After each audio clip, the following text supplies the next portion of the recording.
already been subscribed. Right now, the queen, she on live. Right now. Please pull over the whip, no phoning when you drive. Dope Soul sporting with the talk. First lady from New York, Brooklyn. All my people, you rocking with the chat. Hit that. The like button would tell me where you at. You know, Step from the MBK. Born and raised up MBK. Hey, real lady, where she holding it down. No matter way how you feel, she gon' greet you with a smile. Sister, you one of a kind. Yes. Oh, sister, it's time you That's shine. Dope Soul. Where you at? Where you at? Dope Soul. Where you at? Where you at? Dope Soul. What? Dope Soul. What? Your soul. Where you at? Where you at?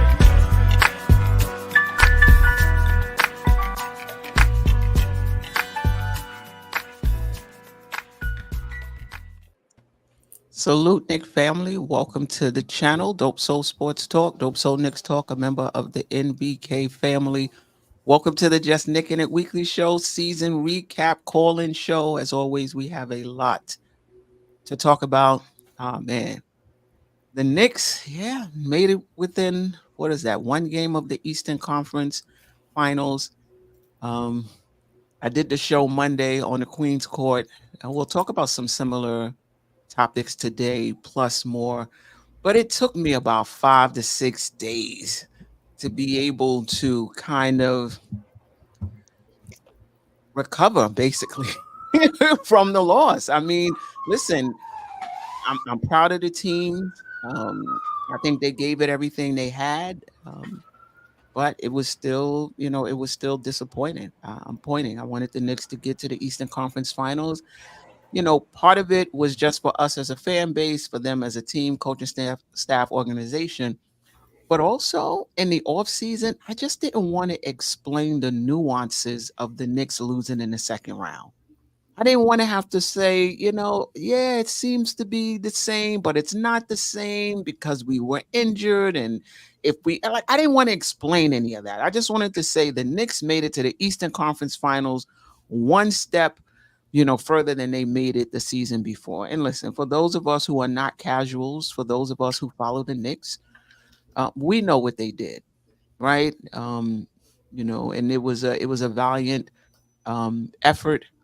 But for the super casuals, as well as the haters, including some media personnel who watched the Knicks or at least understood the context, they still want to gloss over it, and it's just the Knicks lost in the second round. But a great season for the Knicks. We'll talk about what our expectations were coming into the season and where they ended up. I think I had the Knicks between 47 and 52, I want to say. I don't think I had the Knicks going to the Eastern Conference Finals. And this is all prior to the trade. But once we made that trade for OG and the Knicks went 15-2, I thought the Knicks would win 50 games. I thought the Knicks would get to the Eastern Conference Finals, and we were one game away from that. It's going to be an interesting offseason. We'll have the same conversations we have every offseason. Should the Knicks run it back, stay pat? Should they make some upgrades, even if it's just along the edges? We'll talk more about that, tonight as well. Kudos to every player on the team. Randle, we'll talk about him. Mitchell Robinson coming back for the few games he came and gave us what he did in the Philadelphia season. We needed everything. I think we won that series by just 1 point. OG for what he did, for us. Miles McBride, growing up and coming up big for us in the playoffs.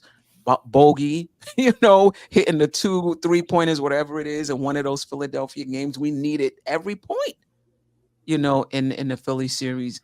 And Burks, maybe he was injured. There was reports about his shoulder being injured. Maybe that was the case, because when Thibodeau went back to him in the playoffs, he really, really delivered for us. I don't think we'll be able to sign him. We'll talk about that. I do think we need some bench scoring. I mean, a second unit. I'm not sure if they're going to change the starting unit, but let's just say they keep it the same and Mitchell Robinson comes off having a second unit of Mitchell Robinson, Josh Hart, um, Precious if he's back, like that's the Bam Bam Flintstone unit right there. I just don't think that's gonna work. We're gonna need some shooting. Obviously McBride would give us that. So it's gonna be interesting to see what they do. I don't think the Eastern Conference is standing pat. So I know a lot of us is like, we should be good. And if the Knicks decide not to make any changes, I'm good with that. I'm good with that. I like this team, but you can't compare who we are right now, even healthy, against the rest of the Eastern Conference, how they are right now, because there's going to be changes pretty much with all of these teams. There's rumors of Klay Thompson going to Orlando, or at least them getting a shooter. Paul George, Philadelphia has a lot of cap space. Maybe Paul George goes there. There's been talk of that. You know, what does Miami have up their sleeve? Can they, pry Donovan Mitchell from Cleveland? I doubt it.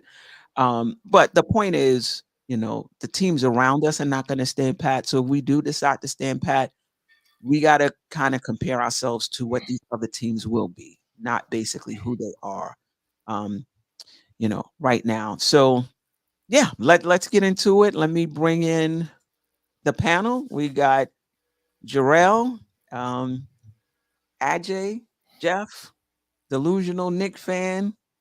Welcome everybody in the chat, the replay gang, those that's going to show up later. We asking the tough questions tonight, all of the hot button questions that a lot of times I don't really like to ask.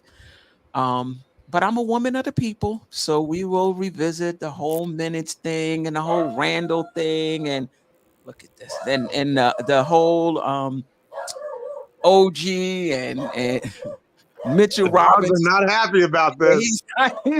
he's not happy.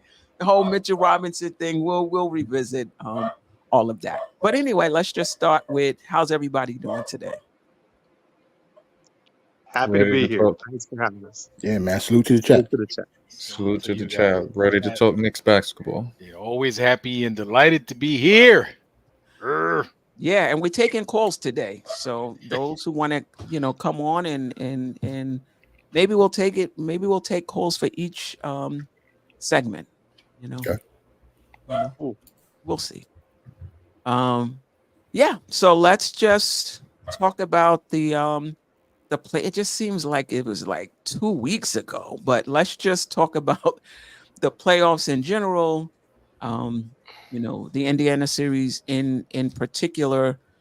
Just whatever you want to, say about the playoffs. Jerrell, we'll start with you. Ajay, Geoff, Delusional. We'll go back around and then we'll mix it up. Okay. Time seems to stand still when you're mourning, Steph. So maybe that's what it was. Maybe that's why it seemed like it's been so long. But salute to everybody. Salute to the chat. Y'all know how we do. I think this has to be like one of our few Saturday night shows. I actually like the Saturday night show. I feel good up in here. But how I feel about the playoffs, man, I think we just lost the battle of attrition. Like I think we played very, very well with what we had. We were very, very shorthanded. Once Mitch went down, in the Philly series, in the first series, not saying that I thought we couldn't beat the Pacers, because I still thought we could beat the Pacers. But once Mitch went down, I was like, well, that's another body. That's the rotation is going to be shortened up again. And I thought we was like going to be running uphill ever since then. But then once OG went down in the Pacers series, that's when I was like, well, it's been a good season. we played hard. I think we got everything out of every player that we played. Like everybody left it on the floor. I think everybody played tough in their position, and I think Tibbs did a pretty good job. He outcoached some championship level coaches in those first 2 rounds, and I think we just lost because the bodies that we lost. So I feel good about this season, and I feel good about this team going forward. Yeah, I agree with you. I don't really have anything to add to that. Ajay? First of all, shout out to the chat. and hit the like button as we coming into the building tonight. There's not too many shows going on tonight, and I'm seeing only 10 likes or whatever. Let's get this thing up, man. Let's get this thing up. A lot of people are going to be joining in. We're taking calls and all that stuff. So, show your appreciation. That's all we ask. Your presence is great. Your expressing that you like this is even greater.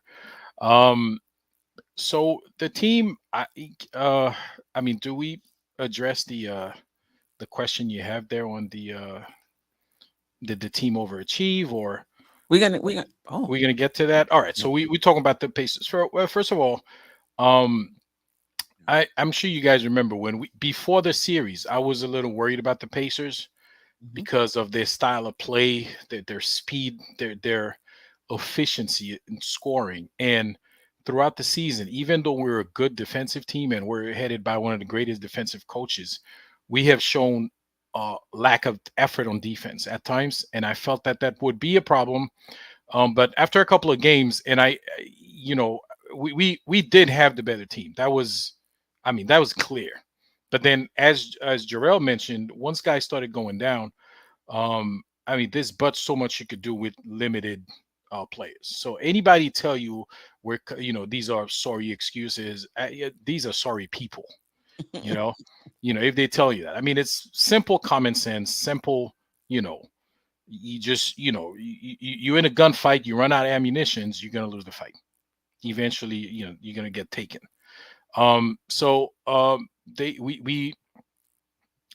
The fact that with what we had, we lasted all the way to game 7 is kind of amazing to me, because we really there was no bodies out there. It's like the cherry on top is Josh Hart being playing hurt for a couple of games. So he wasn't out, but he really was out. He wasn't himself. So he was like some whatever percentage of himself that we had. So listen, it's really unfortunate. And even what we had, if we had just a tiny bit more, we would have beat that team. And that tiny bit more, we actually had it. But a couple of mental oopsies, caused this game to go to game 7. Had we won game 3, this thing would have been over in 5 games. Okay. And of course, because we were so limited physically, the longer the series go is the more likely you are to lose, because you just don't have the bodies that could go the distance. So listen, we did what we could, and we did great, I feel. So in that series, unfortunately, we're not playing right now. But then fortunately, because if we were playing, we wouldn't be having the show right now. So we're not playing, so we're having the show and we're having fun. Yeah. Geoff? I'm really super proud of this team. We didn't duck the smoke. We came, we fought back. We got the 2 seed. We faced a Philly team in the first round is probably better than a 7th seed, just because of injuries. They ended up where they ended up. But if they were healthy all year long, that's a top 3 or 4 seed in the East easily, in my opinion. And we came in and we even handed them a game, and we still took their best punch and sent them home. And so for that, I'm super proud. And we got up on the Pacers, and it just, fate just said we weren't winning that series. Sometimes you're just not destined to do it, and this was not our year. Not to say that we won't ever have a year, but the cosmic forces, whatever you want to call them, they were out to get us this year, and injury after injury after injury, and the Knicks played hard, they played well, and it took a team shooting nearly 70% record shooting, and some of that was on our defense, but still, they shot the best anybody's ever shot in the history of the NBA in a playoff game, in order to send us home. And so, sometimes you just got to tip your cap, and, you take your L, and as coach says, you learn, right? You either win or you learn. And so I think we learned a lot about our team. I was really encouraged by think about Deuce McBride uh, coming in the last 5 games of that series and playing 30 plus minutes and providing some good scoring for us. I know he struggled with his 3-point shot in game 7, but for the most part, he did a really nice job. He averaged like 14 points a game. His floor game was not bad. His defense, he had his moments. We certainly don't win game 5 without like his insertion of the starting lineup in game 5 was a terrific adjustment, and he really played well. And this is a guy who's going to be 24 years old. He's on the best contract that's not Jaylen Brunson and not a rookie deal in the NBA right now. And I don't know if he'll still be here next year or not, but if he is, I think we got a really nice player there who can continue to grow, and the way that he upped his shooting to almost elite levels. He's a guy who shot like 41% from 3 for the season on a decent volume. I think you really have to be encouraged by that. um, I think you have to be encouraged by Dante DiVincenzo setting the franchise record for 3-pointers and becoming an elite 3-point shooter. And we know that when we get to play with his off-ball defense, he can be very good there as well. And I don't think he shied away from the bright lights. I thought he did a good job for us. I think he's a good fit. I think we saw that Josh Hart, when he's healthy, was the second best player on this team in the playoffs. So I think there's a lot to be encouraged by there. And, Jaylen certainly has ups and downs during the postseason, but at a certain stretch, he was one of the best players in the history of the NBA for, with his 40-point performances. And, he had some clunkers in there. There's no doubt, but I think some of that has to do with health. Some of that has to do with usage. Some of that has to do with not having much help. So I think there's context and there's reasons behind all of that. But I'm just extremely encouraged by what I saw. The result is not the one that we wanted, but there's a lot to build on. You muted, Queen.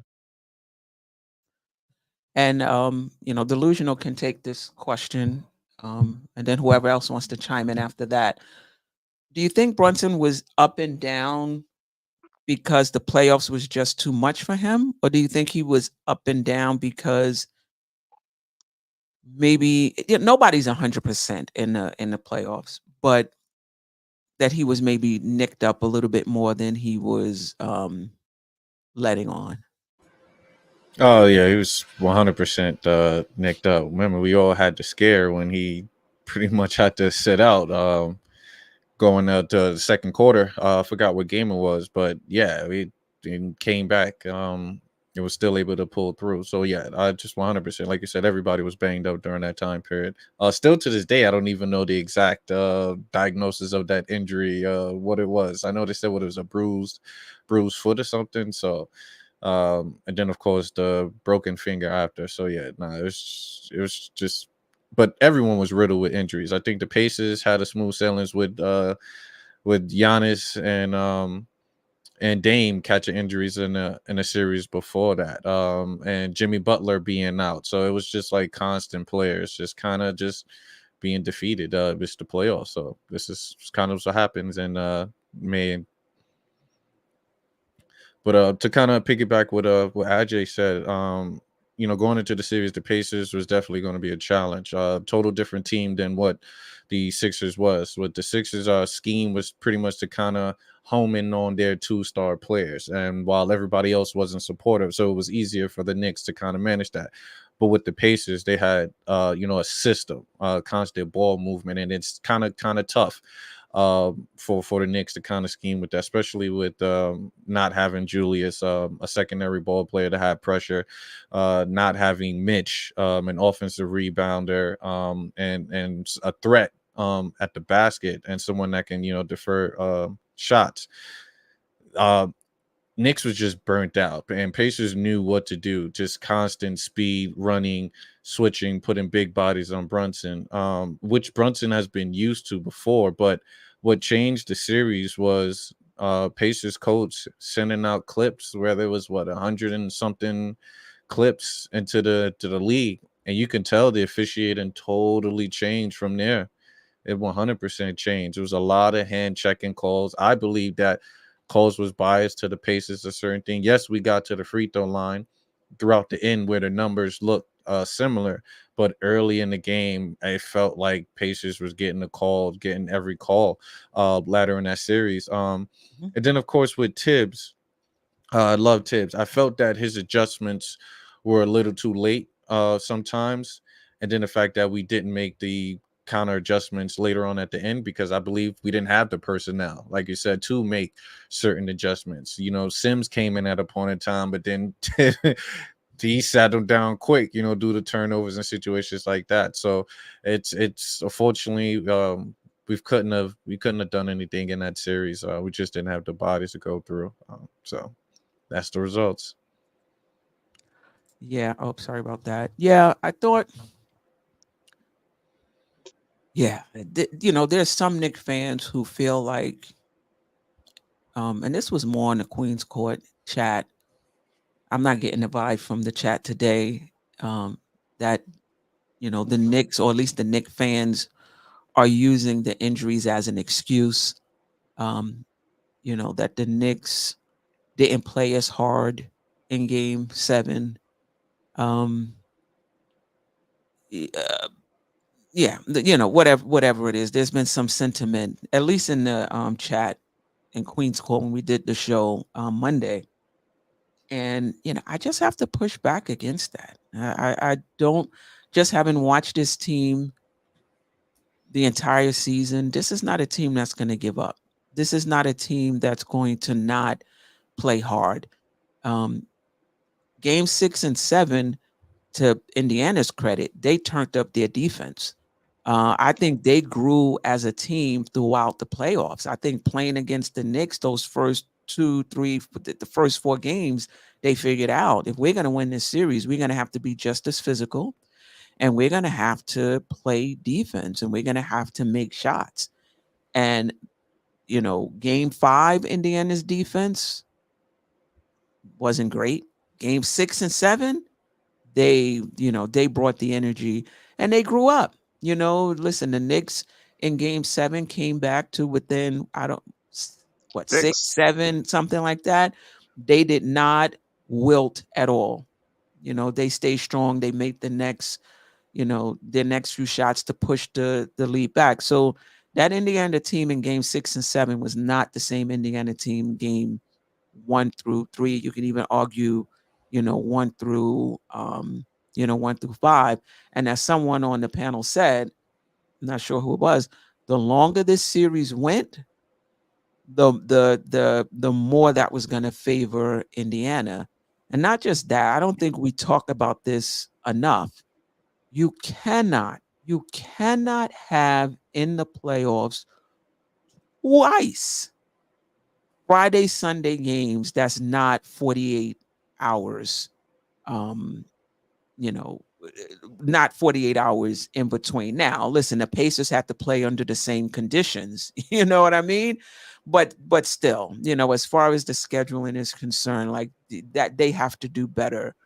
They have to do better than that. And obviously the Knicks logging the minutes, the injuries, I think that was a factor as well, you know, both times. But, you know, for Knicks fans who said that it was you know, that they just using it as an excuse, I just don't get it. I don't get how you can look at this team and say, you know, they gave up or they're using it as an excuse, and you know, they should like context matters, you know. So I don't quite get that. But anything else about the playoffs?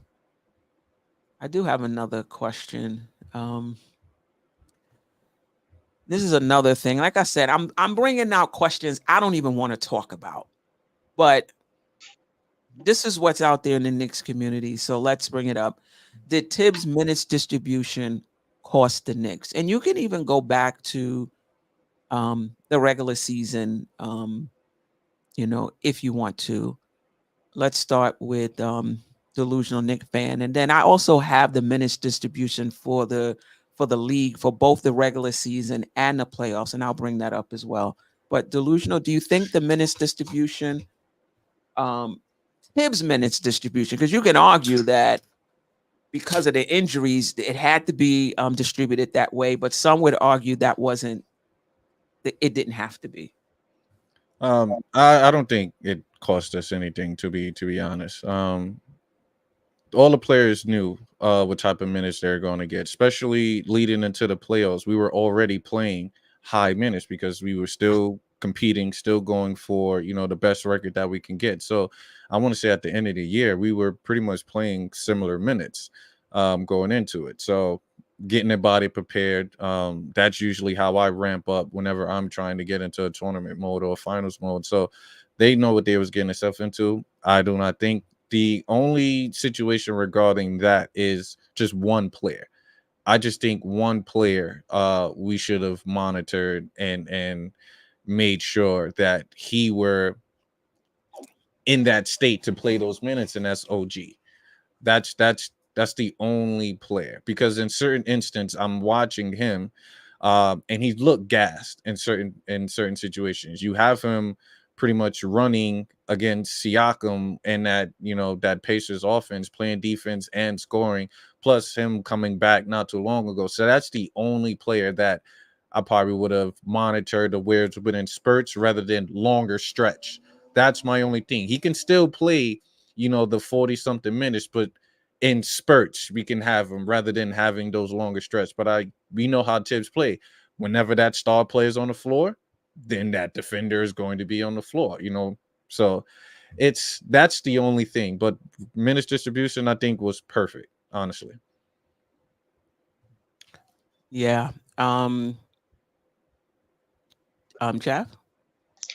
Well, I think I don't. First of all, to be clear, I don't buy the minutes distribution stuff. I mean, we had to win every game that we had to win to get to the second seed, to get to the position that we were in, and so, Jeff, let me just stop you really quick. And we needed that home court advantage. We people was like, even I was saying, I mean, listen, we should be able to win on the road.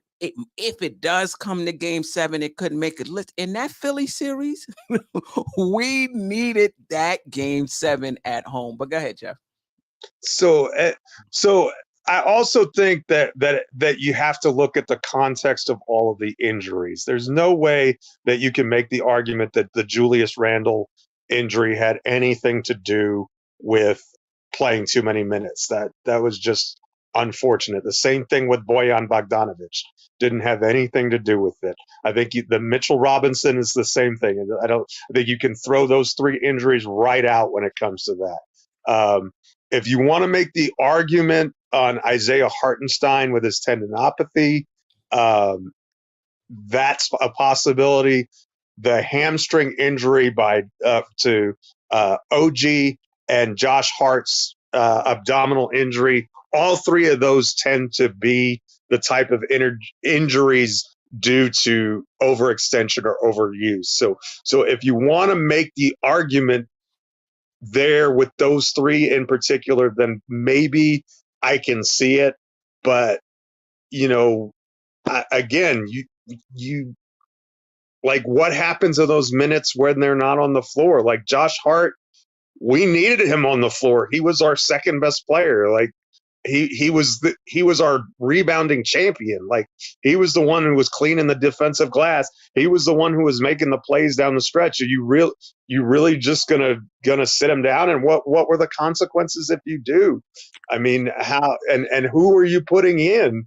Especially at the end, we saw.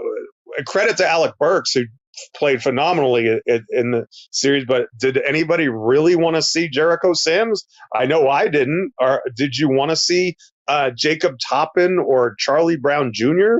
I know I didn't.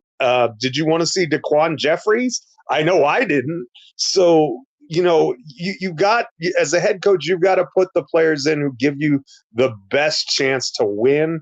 And you have the data, so I'll let you quote it because you have it better than I do.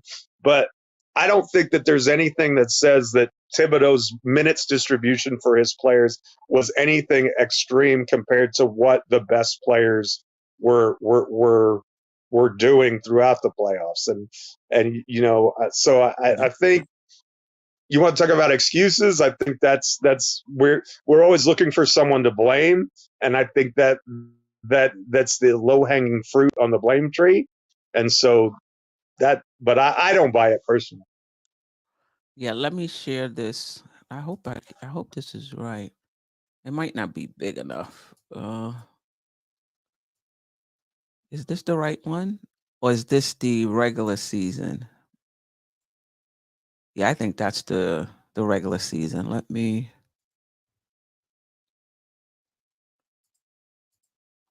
Sorry about that.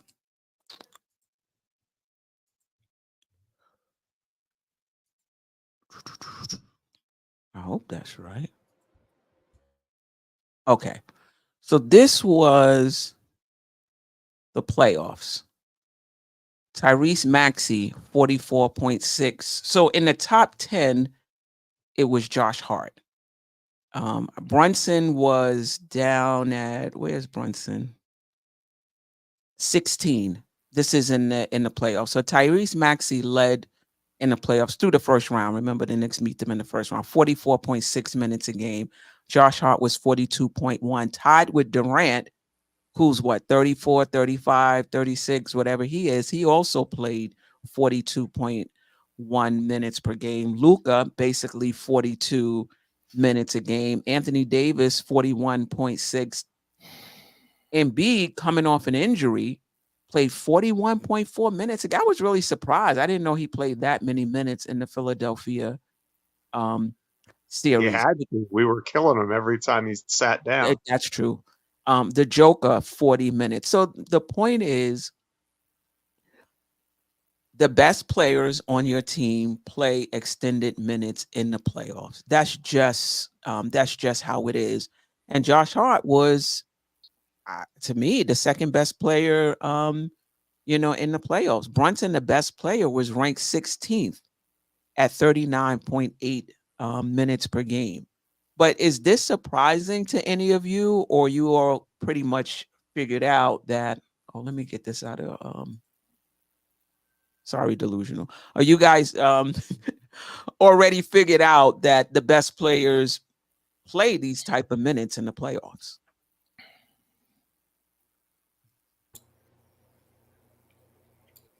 It's given. It's go time. You need your best players because pretty much every second matters, every bucket matters, every scheme matters, everything matters during the playoffs. So all 48 minutes, if a player can play all 48 and be a plus and a plus minus, then that player is definitely going to play a heavy ton of minutes. That's just plain and simple. From my entire time of watching basketball, we all knew that playoff basketball was a different animal, and your minutes are going to increase. So yeah, it's nothing new. It's definitely new. Who would honestly expect something otherwise? We're not going to play Brunson less. We can't play Josh Hart less. Even with OG, we knew that he was injury prone, but we're gonna get out there and be productive.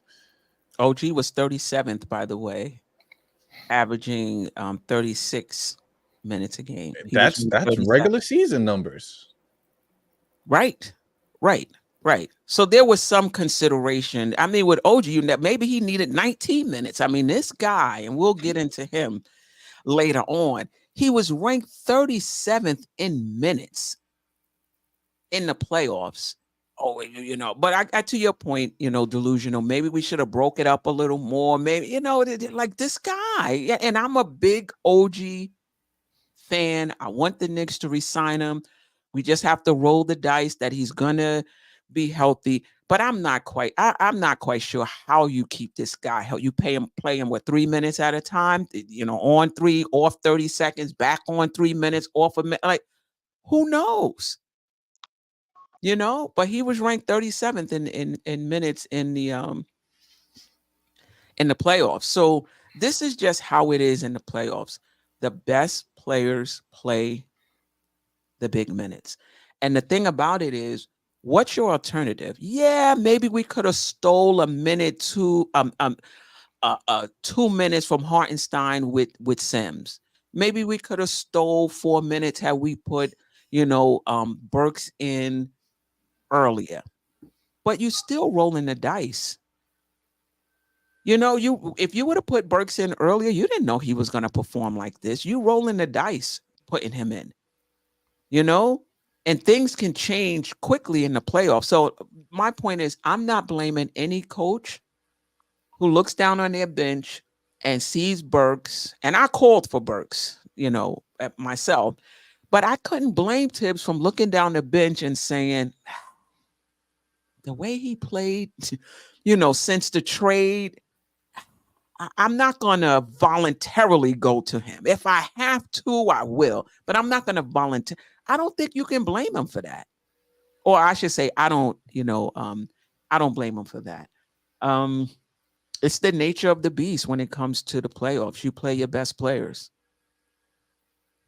Yeah. Ajay, I want to bring up the regular season. I know that was an issue for some people as well. I mean, that's complete nonsense. How many times player asks to be traded because they don't get enough playing time? Now you got people complaining you got too much playing time. Listen, stop the madness. Right? That's complete nonsense. These guys are athletes. They don't practice to save energy and to prevent injuries and stuff like that. The management, the minute management, or what do they call that again? Load management. Load management. They do it at the training facility. They don't train as hard and it's not as strenuous, because they want to save the guys for the games. So there are two injuries you could probably attribute to too much playing time is OG Anunoby and Josh Hart. Okay. OG Anunoby sat, I don't know how many games. So it couldn't possibly be playing too many minutes. All right. Because for the amount of games he missed, he would have to play like like a full game the rest of the season to average his minutes, so it couldn't be that. Josh Hart, I could understand the point. But that's still something that happens. It happens. You're a professional athlete. What does that mean? Next season, you just got to get more prepared. You got to get better. That's just what you got to do. That's what you get paid for. And this is the thing. Had everybody played 36 minutes or less and we lost in the first round, that would have been a problem. Yeah, you can't win. That would have been a problem. Well, why are we not playing Josh Hart? Well, we don't want his minutes because there's a minutes meter, and if you go over it, you got to pay him a $10 million bonus. Like that's what it's.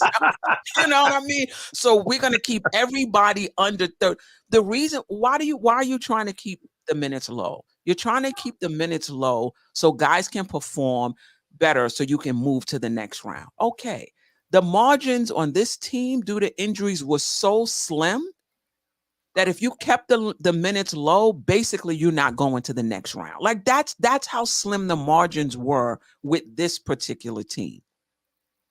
And it started in January. So I wanna bring this. Well, I'll just read it out, because what I did for the minutes was from January 26th to the end of the season, right? Because that's when Randle went down. That's when OG went down. Hart was number one from January 26th to the end of the season. Josh Hart was number one in minutes at 39.8. So he played much more than that in the not much more, but he played more than that in the playoffs. But it was 39.8. Dante was fifth at 37.7. Brunson was 38th. From January 26th to the end of the season, Brunson was 28th, 35.2. It looks like we're running him into the ground. It's not the minutes that's running him into the ground. It's just how much we depend on him and how much he has to do in the game. It seemed like he's playing 48 minutes. But he's not. It just seems that way. So I think that and for those who wanted Tibbs to play the bench, yeah, the bench was starting. The bench was starting. We did play the bench. Josh Hart, 40 minutes, that's the bench. So yeah, I'm not a fan of this narrative. I think when it comes to Thibodeau, Julius Randle, I think probably those two, they're not going to win. No matter what. All right. Anything else on the minutes distribution? Anything on the playoffs? Anything else in the playoffs? Well, I didn't talk about the minutes, but I'm pretty much just gonna echo what everybody else said. I think the minutes narrative is extremely lazy. I think it started nationally, and I think people just gravitating towards it because that's where a lot of ESPN heads and people on TNT are saying. BSPN. Okay, I'm sorry, my bad. My bad. Yeah, I think it's just lazy. Like, you already gave up the stats. I think the people who still think that way, they can have the stats looking them right in the face and they still wouldn't change their mind. So I don't think we're going to change anybody's mind tonight. But I for one, personally think that is extremely lazy. Like, the minutes distribution should not be a factor when it comes to us. Not with the type of injuries that we had. Like you said before, you can't complain that the bench isn't getting any minutes when bench players are the one getting most of the minutes. Like, at the end of the season, when we lost to the Pacers, in the beginning of the season, Jaylen Brunson was the only starter on the team that was playing any minutes. Everybody else that was getting major minutes was on the bench in the beginning of the season. So can't just say, like, just play your bench. Nobody wanted to see Jacob Toppin and Jericho Sims playing the playoffs. We weren't going to win any games that way. And I it's just a different type of mindset, I guess, what people have. But I don't see it when it comes to the minutes. Like, it's hard for me to argue stuff like that. Right. And then we also have to keep in mind that you need a good mix of offense and defense in these lineups. Mitchell Robinson, Precious Achua, Jericho Sims, you're not going to get a lot of offense. So when Mitchell Robinson went down, so you're going to play Precious and Jericho Sims together?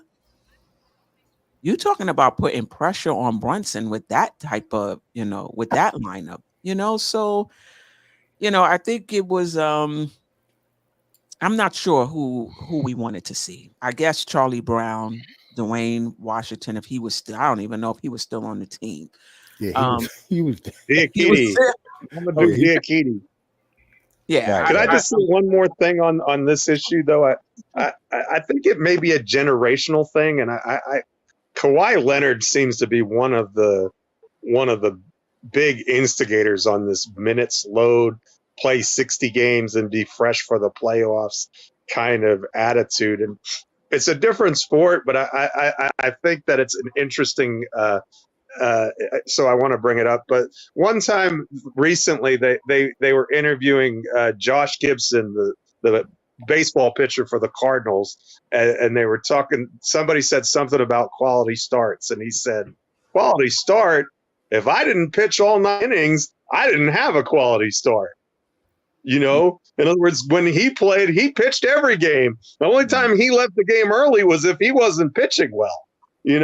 And so I think that we just have this mindset, this relief pitcher kind of a mindset for basketball now, where you got to have, minutes restrictions and all of this stuff, instead of just saying, you roll out there and you play. That's what you're paid to do. I mean, that's the job. If it means you're playing 48 minutes, you're playing 48 minutes. Why could the players 25, 30 years ago play the majority of the minutes and the players now can't? I think it's puzzling to me. And not to mention the medical science has improved in the past 40 years, right? So you figure these guys are better placed to play more minutes because they get better care. They know better now. Instead it's going back the other way. And I agree Yeah. with you, Jeff. I don't get it. So Dewberry, I'm not sure if I got the name right. Bench who scores 5 points in the playoffs. Like, are you following the Knicks? Nah. Are you following the Knicks every game? Next topic. Because if you're following the Knicks every game, you know why the bench only scored 5 minutes. 5 points. Because the bench, our bench is starting. Josh Hart is starting. McBride was in the starting lineup. Come on. So if you're injured and you have to move your starters, your bench players into the starting lineup, of course your bench is not going to score a lot of points. Come on now. Come on, Knick family. I need you guys to be a bit more nuanced. We watch the Knicks every game. Y'all rocking with us every night. This is not the first time we're talking about this. It's just common sense. You move your starters, your bench into the starting lineup. What do you have left? Yeah, I So don't think even he's if a you Knicks fan. move, Queen. I don't think he's a Knicks fan. Is a bit more nuance? Is that like politically correctness for saying I need you to be smarter? Is that a nice way to Yes. say it? I was going to say that, but yes, you're right. It's that's what you meant to say. That's what she meant to say. Okay, it's just common sense. So we scored 5 points. So we're gonna score more points with Charlie Brown and Jacob Toppin and Jericho Sims, giving them more minutes. All right, what we gonna score? 8 points, 10 points. Now, if you want to argue, we could have went to Burke sooner. I mean, listen, I'm not gonna argue that. That was something that I wanted as well, but I understood why Tibbs had him in the break glass only category, in case of emergency break. I mean, I understood it. But other than that, let's just relax. Okay. Why do we have them? Oh my God. All right, Barry. So why do we have Why do we have them? We have them because there's a certain amount of players you have to have dressed. Right. I already told you, we saw Jericho Sims hit the playoff floor. It's time to change the channel. Right. There's going to be either a blowout on either end if he got any burns. Same thing as Dwayne Washington. Same thing as, Jericho. I don't think he dressed during the playoffs, to be honest. No. I don't think he dressed. I think some of the other bench guys obviously dressed, but once they got in the game, is either we're blowing a team out or we're getting blown out and the game is over. Yeah. Yeah. Like Jericho Sims, Jericho Sims goes from, maybe he is serviceable, for a few minutes to Jerrell. He shouldn't even be in the league. He goes back and forth between, there's some games where he looks like, all right, give you a few minutes. And some games he looks like, wow. He just came in off the street, came in and they put him in the game. Right. Wow. Yeah. So injuries are part of the game, obviously. And if you're getting down to your 9th, 10th, 11th, 12th man, there's gonna be a drop off. Let me just put the number up here in case somebody wants to weigh in on what we've discussed so far while we move on to, did the Knicks meet your expectations? So if you can go back to when we did the prediction show and you can remember in terms of what you said as far as wins, what you said as far as where the Knicks would finish, did they meet your personal expectations? Delusional, we'll start with you. If you can remind us of what you had in the beginning. So I know I was strongly on 50 wins, getting above 50 wins. I said that kind of the year before that as well, when we did the halfway mark at the All-Star break, and everyone looked at me crazy. So I kept pushing that envelope. So we definitely hit that 50 mark, which was a fight and a push, and then even other teams kind of losing for us to get to that, but we still take that. So we definitely made expectations with that, but fell short of my my Eastern Conference Finals. I was One really game. one game, Queen. Fell short due to injuries. You really can't make it up with Jules going down with the shoulder injury, keeping us on limbo where we think he's coming back, but come to find out he re-injured and had to sit out to have the surgery. Now imagine if he had the surgery early in the year. I don't know. Would he have been able to push a comeback for the playoffs? I don't know. But like you said, it's that situation occurred. Then Mitch, then OG. So it just seems like a domino effect. But the constant word from Tibbs is next man step up, next man stepped up. And it had us believing in that to the point where Brunson was playing out of his mind. That I was not expecting. What was it? 5 or 4 games of 40 plus, 7 assists. To the point where they had his image and Jordan image up every time they compared his performance. So I was not expecting that. Granted, we needed every bucket from him and his contribution to the team. But I definitely wasn't expecting Brunson to kind of go on a tear like he did, with him having Batum on him, having Naismith, just all 6'5" guys that are bigger and stronger. And he found ways. Yeah, so definitely losing one game out of the Eastern Conference Finals. I was definitely pushing for that. Once we saw the numbers and what the addition of OG could have done for us, or with a semi-healthy Knicks team, even with Mitch and OG, I would have had expectations to make the finals, to be honest. That's how great those teams were playing together. But unfortunately, one game short and 5 injuries. Yeah, and you know what, Delusional? I believe if Josh Hart didn't strain his abdomen, and I believe if Brunson was able to have one good game, 6 or game 7, the Knicks are in the Eastern Conference Finals, even with all of the injuries we had up to, up to that point. So Hold on, Queen. Even in game 7, before Brunson got hurt, we were going on a run. I think like you said, we was like 10 points behind before he went to the locker room, and we trying to figure out what happened. We had, not to say we would have pulled it out, because ultimately we were still playing behind, but Brunson usually seems to find a way, and especially if the Knicks is close within 10 points in that fourth quarter, to make it a competitive game. So we would have probably saw in at least a close outcome in that game 7 if Brunson definitely didn't get hurt. But yeah, ultimately that was the situation. yeah.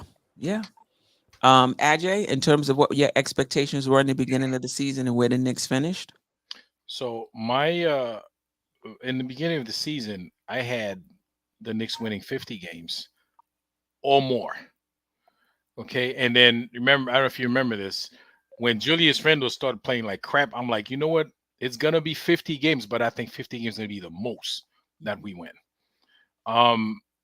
We ended up at 50, but I didn't think 50 would be the second seed though. I thought Mm. 50 was just be like the amount of wins. We didn't know, because we didn't expect Philly to have the kind of injuries that they have, and and so on and so forth. But in terms of, like Delusional mentioned, I felt even with all the injuries, minus like one thing out went our way, we even that last game injured, Josh Hart injured and everything. There's a couple of possessions Mm. that determined. I mean, not counting the game 3 was the death of us, because we lost game 3. It's like everything shifted. But even game 7, we still had a chance. So you still try to make a comeback, and we were on a run, and I think Deuce had a turnover, and then the next they scored. The next possession, we had another turnover. Then they scored, and then because we were down by 6 at that point, and then it got away from us. And of course, Brunson hurt his hand, and so on and so forth.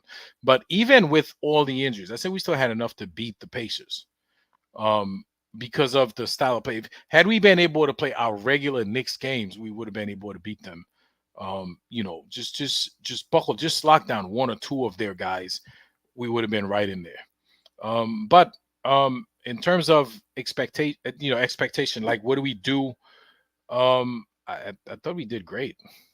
I thought we did great. And anybody anybody who can see this, I don't understand how they cannot see this. Do you know what I'm saying? And when you're looking at other teams, right? Let's say the Clippers.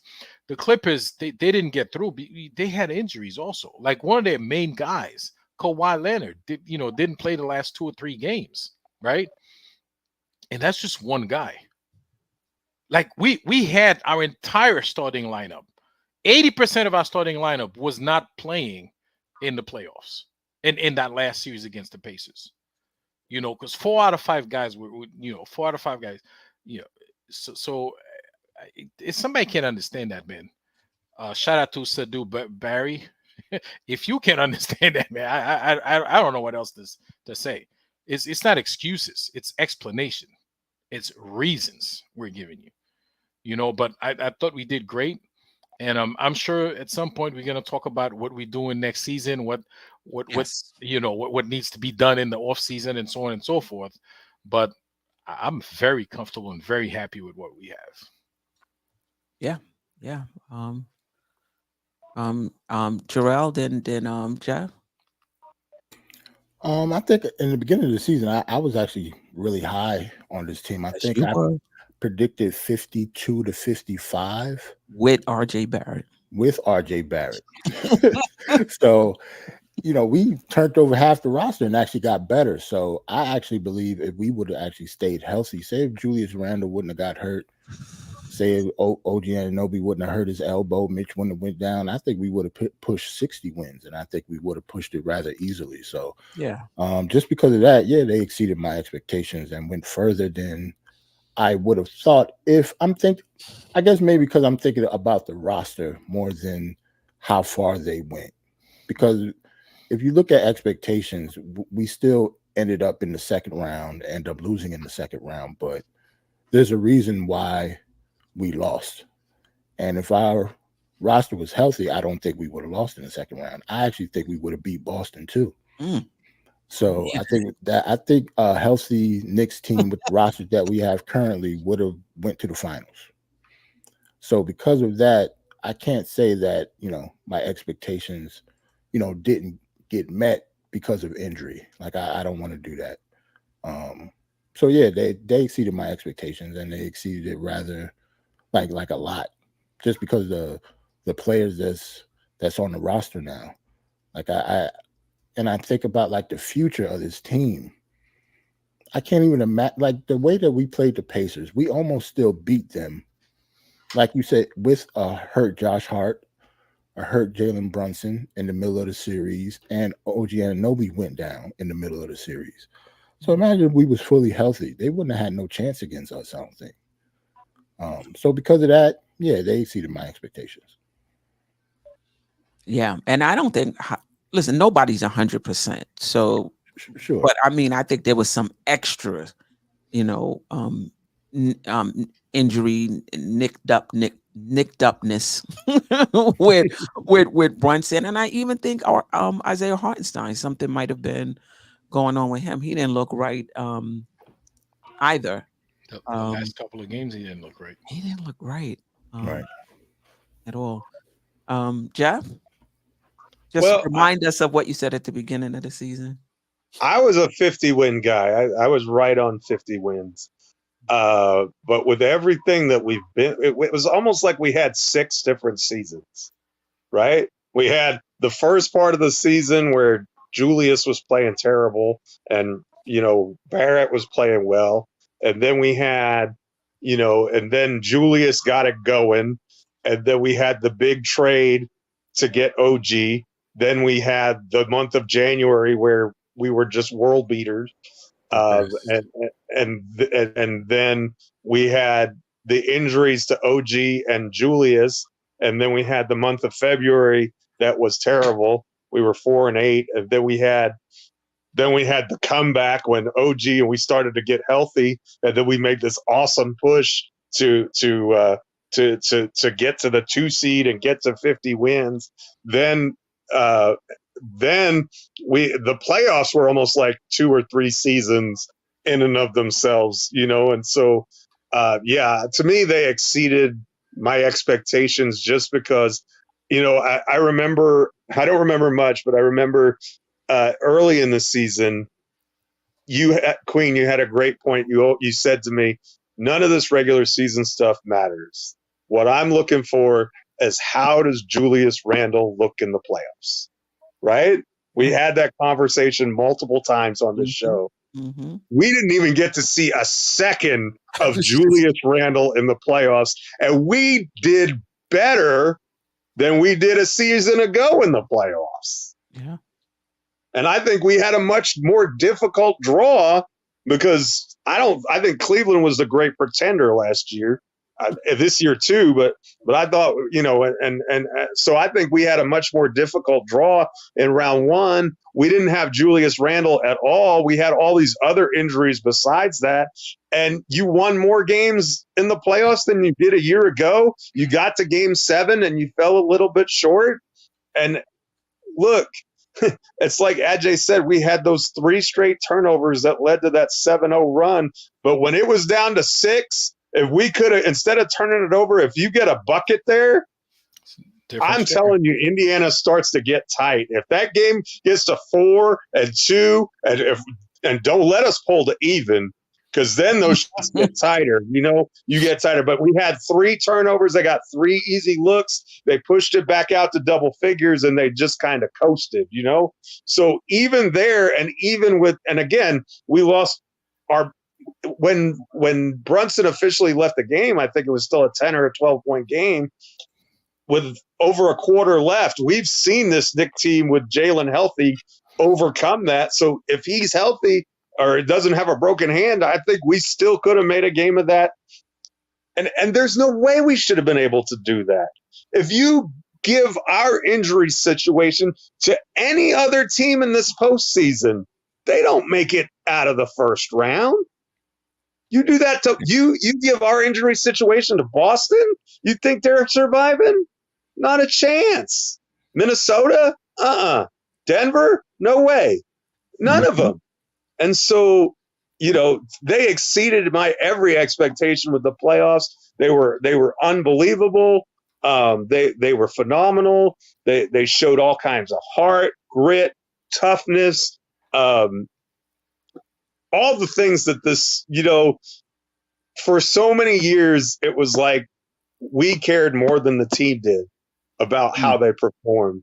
We finally have a team that cares about how they perform as much as we do. And as a Knick fan, I sure appreciate that. Yeah. Yeah. Anybody else didn't get a chance to talk about their expectations? Yeah, I mean, I opened the show and I talked about it. So I don't think I need to go over it, but I think I had them 47-52. They did that. I don't know if I had them going to the Eastern Conference Finals. I didn't write it down. Y'all know my condition. I don't know where I had them. Might have been the semis. When Randle went down, I said, listen, if we make it out the first round, it's a successful season. Once Randle went down. And again, 1 game from the Eastern Conference Finals. All right. Do a few more things on the season, then I want to get into the off season before we get out of here. We'll talk about Jaylen Brunson next, but who's your outstanding player, MVP, or if you just want to spotlight the player of the season for you, not named Brunson? Brunson will get his own section. And this is regular season and playoffs. I think we did this before. Regular season. This is regular season and playoffs. Ajay, Geoff, Jerrell, then Delusional. Queen. So how, and I'll give you an example. A few years back, remember how the Golden State Warriors, they had injuries, and then they completely missed the playoff. They had a terrible season. They ended up getting a good draft pick. I believe they drafted Kuminga. Yes. So they drafted Wiseman. They got the second. Wiseman, yes. Yeah, they got right. That's right, Wiseman. So something similar happened to us this season. We didn't get a great draft pick. However, we got to discover what our bench players could do. Okay. So now we had our starters, like I said, 80% of our original starting lineup was out, right? That's me including OG Anunoby in there to replace RJ Barrett. But what we did find out is that our bench players actually is good, or so good that they could make it to the second round, which is Jaylen Brunson and the bench players. So we really have a very good bench, a deep bench, like we thought in the beginning of the season. We do, So that's something to consider. That was a great thing that happened. I mean, I'm not saying that those guys getting injured was great, but it allowed us to discover. So there are so many players not named Jaylen Brunson that I think stood out. Okay. And the good thing is they're coming up. That means they're going to continue to get better, or they're entering their prime. Like Dante DiVincenzo is entering his prime. Okay. I expect him to get better next season, and better in the sense that not score 50 points, because I mean, he's given us 40, 39, 38, 35, whatever. But I expect him to be more efficient next year with his 3-pointers or with his overall shooting. He's getting better. These guys are getting better. They're entering their prime. Josh Hart, we've seen when he needs to score, he does it. So I expect him to become a better scorer while maintaining his effectiveness on the glass and on all these hustle plays and stuff like that. So he stood out. He got better from when we got him last year. DiVincenzo, obviously we knew he was a good player, but we didn't know he was that good, right? Deuce McBride is becoming a very good NBA player right in front of our eyes, right? We always knew he was confident, even though he was shooting 21% from the field. He was very confident. But now he's shooting like 39 or 38, 39, 40% from three. Forget it. In terms of confidence, I mean, this guy, you can't tell him anything right now. He's gotten better. So he stood up. All right. So you're doing a whole team. They all stood up. I mean, it really is. It's not just one guy, because all those guys have gotten better this season. All of them. Precious Achiuwa, we knew like he was all right. But I mean, this guy, he's a bona fide backup for Julius Randle. If he could give you 15 minutes a night, he would be good. Literally everybody stood out. I'm sorry. It's just I cannot pick one guy. If I had to pick one guy, no, I hope I don't have to pick one guy, because I can't. Okay, we see that. Because there's even come on, don't make it hard for me. No, it's fine. It's fine. It's fine. And listen, Hartenstein, he's showing like stuff he didn't show last year. Like literally everybody, only guys who didn't show something that they didn't show last year is Jericho Sims, pretty much. Everybody else showed something they haven't shown up to this point. Yeah. Of our guys. And I don't know. I have a hard time picking one guy. Okay, it's fine. It's fine. It's fine. So who did I say was next? Whoever I said was next. Well, I think the rest of us going to starve. Ajay took so much meat off the bone. Oh, yeah.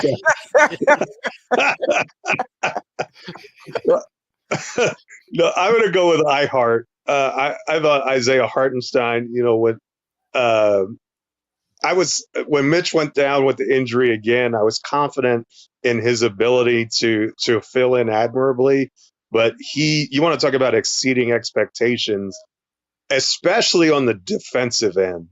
He showed me a lot, like especially when he was on the floor with OG Anunoby. He was one of the metrics show it. He was one of the best defensive players in the NBA.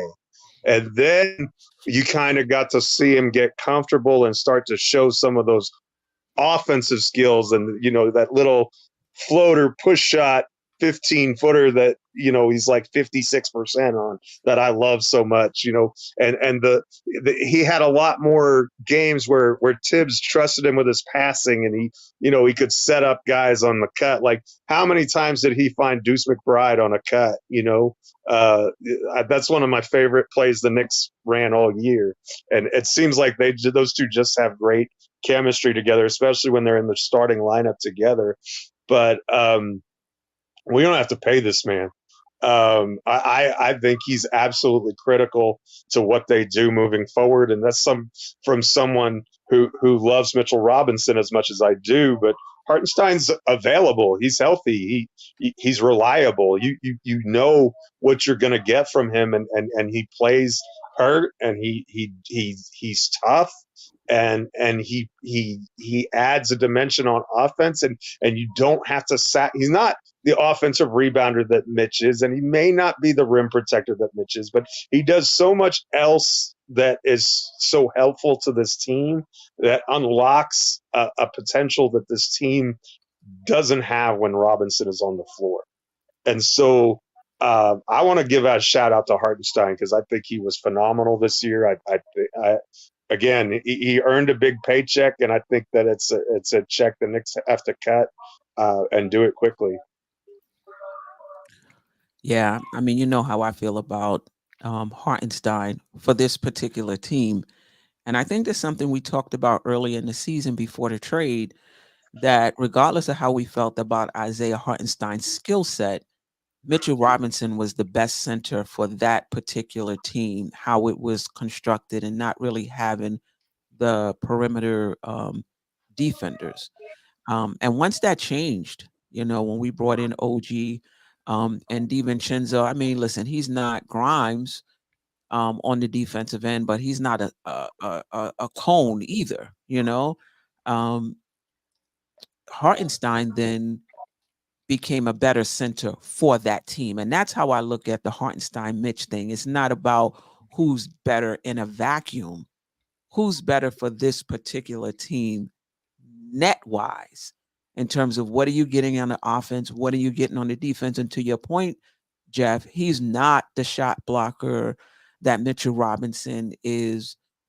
He's not the defender Mitchell Robinson is, but he's not that far off. When you look at these defensive metrics, Hartenstein is ranks very high in those metrics. But then even if Mitch has him beat, I don't know, say Mitch is 100 and Hartenstein is a 80 by 20 points.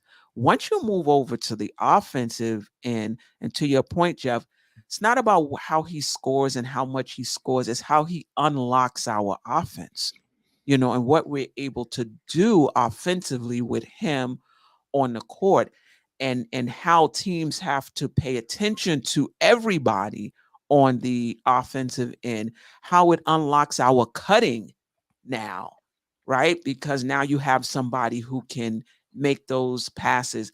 The pick and roll with Brunson now, because Brunson can hit him with the pocket pass that he can, then with his floater, push shot, whatever you want to call it. So that 20-point difference in defense, even if it's that much, is more, and this is just conceptually, is more than made up for, in my opinion, on the offensive end in terms of what we're able to do. And I think that January team shows it. Because yes, it was OG and it was Randle, but it was also Hartenstein, it was also Devo, it was also Brunson. It was that team together in January. Listen, and we'll talk a little later on about if we think the Knicks should stand pat or just make some changes around the edges. But I'm not mad if we bringing back that starting unit. I am not mad at all. I want to see that January team. And see what they can do. But whoever I said was next. It was me. Ajay said the whole team though.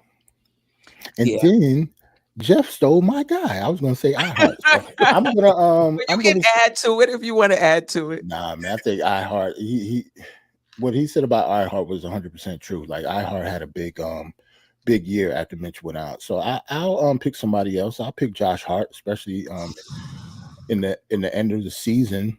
In the beginning of the year, he was a little shaky. A lot of people thought he was overpaid. But then once the playoffs start, or even before the playoffs start, like Josh Hart stepped up for us a lot.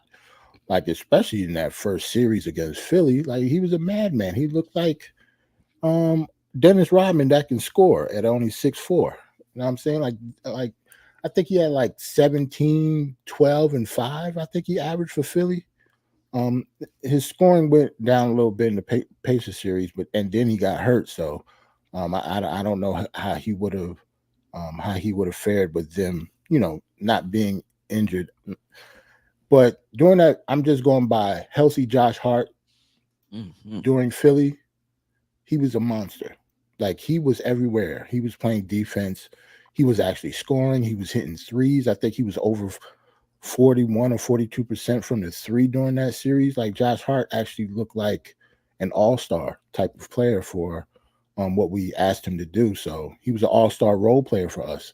So I'll pick Josh Hart this year. He was the reason why we got past Philly. Yeah. It wasn't just Jaylen Brunson scoring. Like he was clearly the second best player on the team. Yeah. No doubt about it. You might want to say OG in game 2 of Indiana, but that's just one game. If you're talking about the entire playoffs, I agree with you. It was hard. Delusional. I remember during the season when we had this conversation, I picked Dante DiVincenzo. I'm a stick with that. Dante shooting spaced the floor out a lot. And it gave Brunson a little bit of a cushion as a secondary player that can help him out, similar to when we had Julius. Julius will be in the post, kick it out to Brunson. Brunson could do what he do. DiVincenzo was the pretty much out in the corner, space in the floor, so that we can actually have an offense, which also helped out with Hartenstein, with him and the spacing. So I think DiVincenzo was the catalyst to that, because if you don't have shooting like that, it's been a wrap for our offensive scheme. So I give that to Dante. And then for the playoffs, it should be only one man who was pretty much the most consistent player throughout both series, which is Josh Hart. This dude, literally, I was just looking at the numbers from the Pacers series. First game, played 48 minutes, had 24, 13, and 8. Second game, 48 minutes, had 19, 15, and 3. Then, of course, game 3, we had 43 minutes, 10, and 18. And then, of course, the injury came. But then in game 5, he still had 18 and 11 from a guy who's 6'4". Yeah. That's the crazy part. He's guarding Siakam when OG went down. Then, of course, before that, he's still running around with Halliburton and switching over. So this guy is literally the heart and soul of the team. He found a home with us. So definitely those are my two players. And you know what? I said the reason why there was a drop off between game 2 and 3 for Hart is because he didn't play 48 minutes. He went from 48 to 5. And he broke the flow. Look at Josh Hart struggling right now. No, definitely.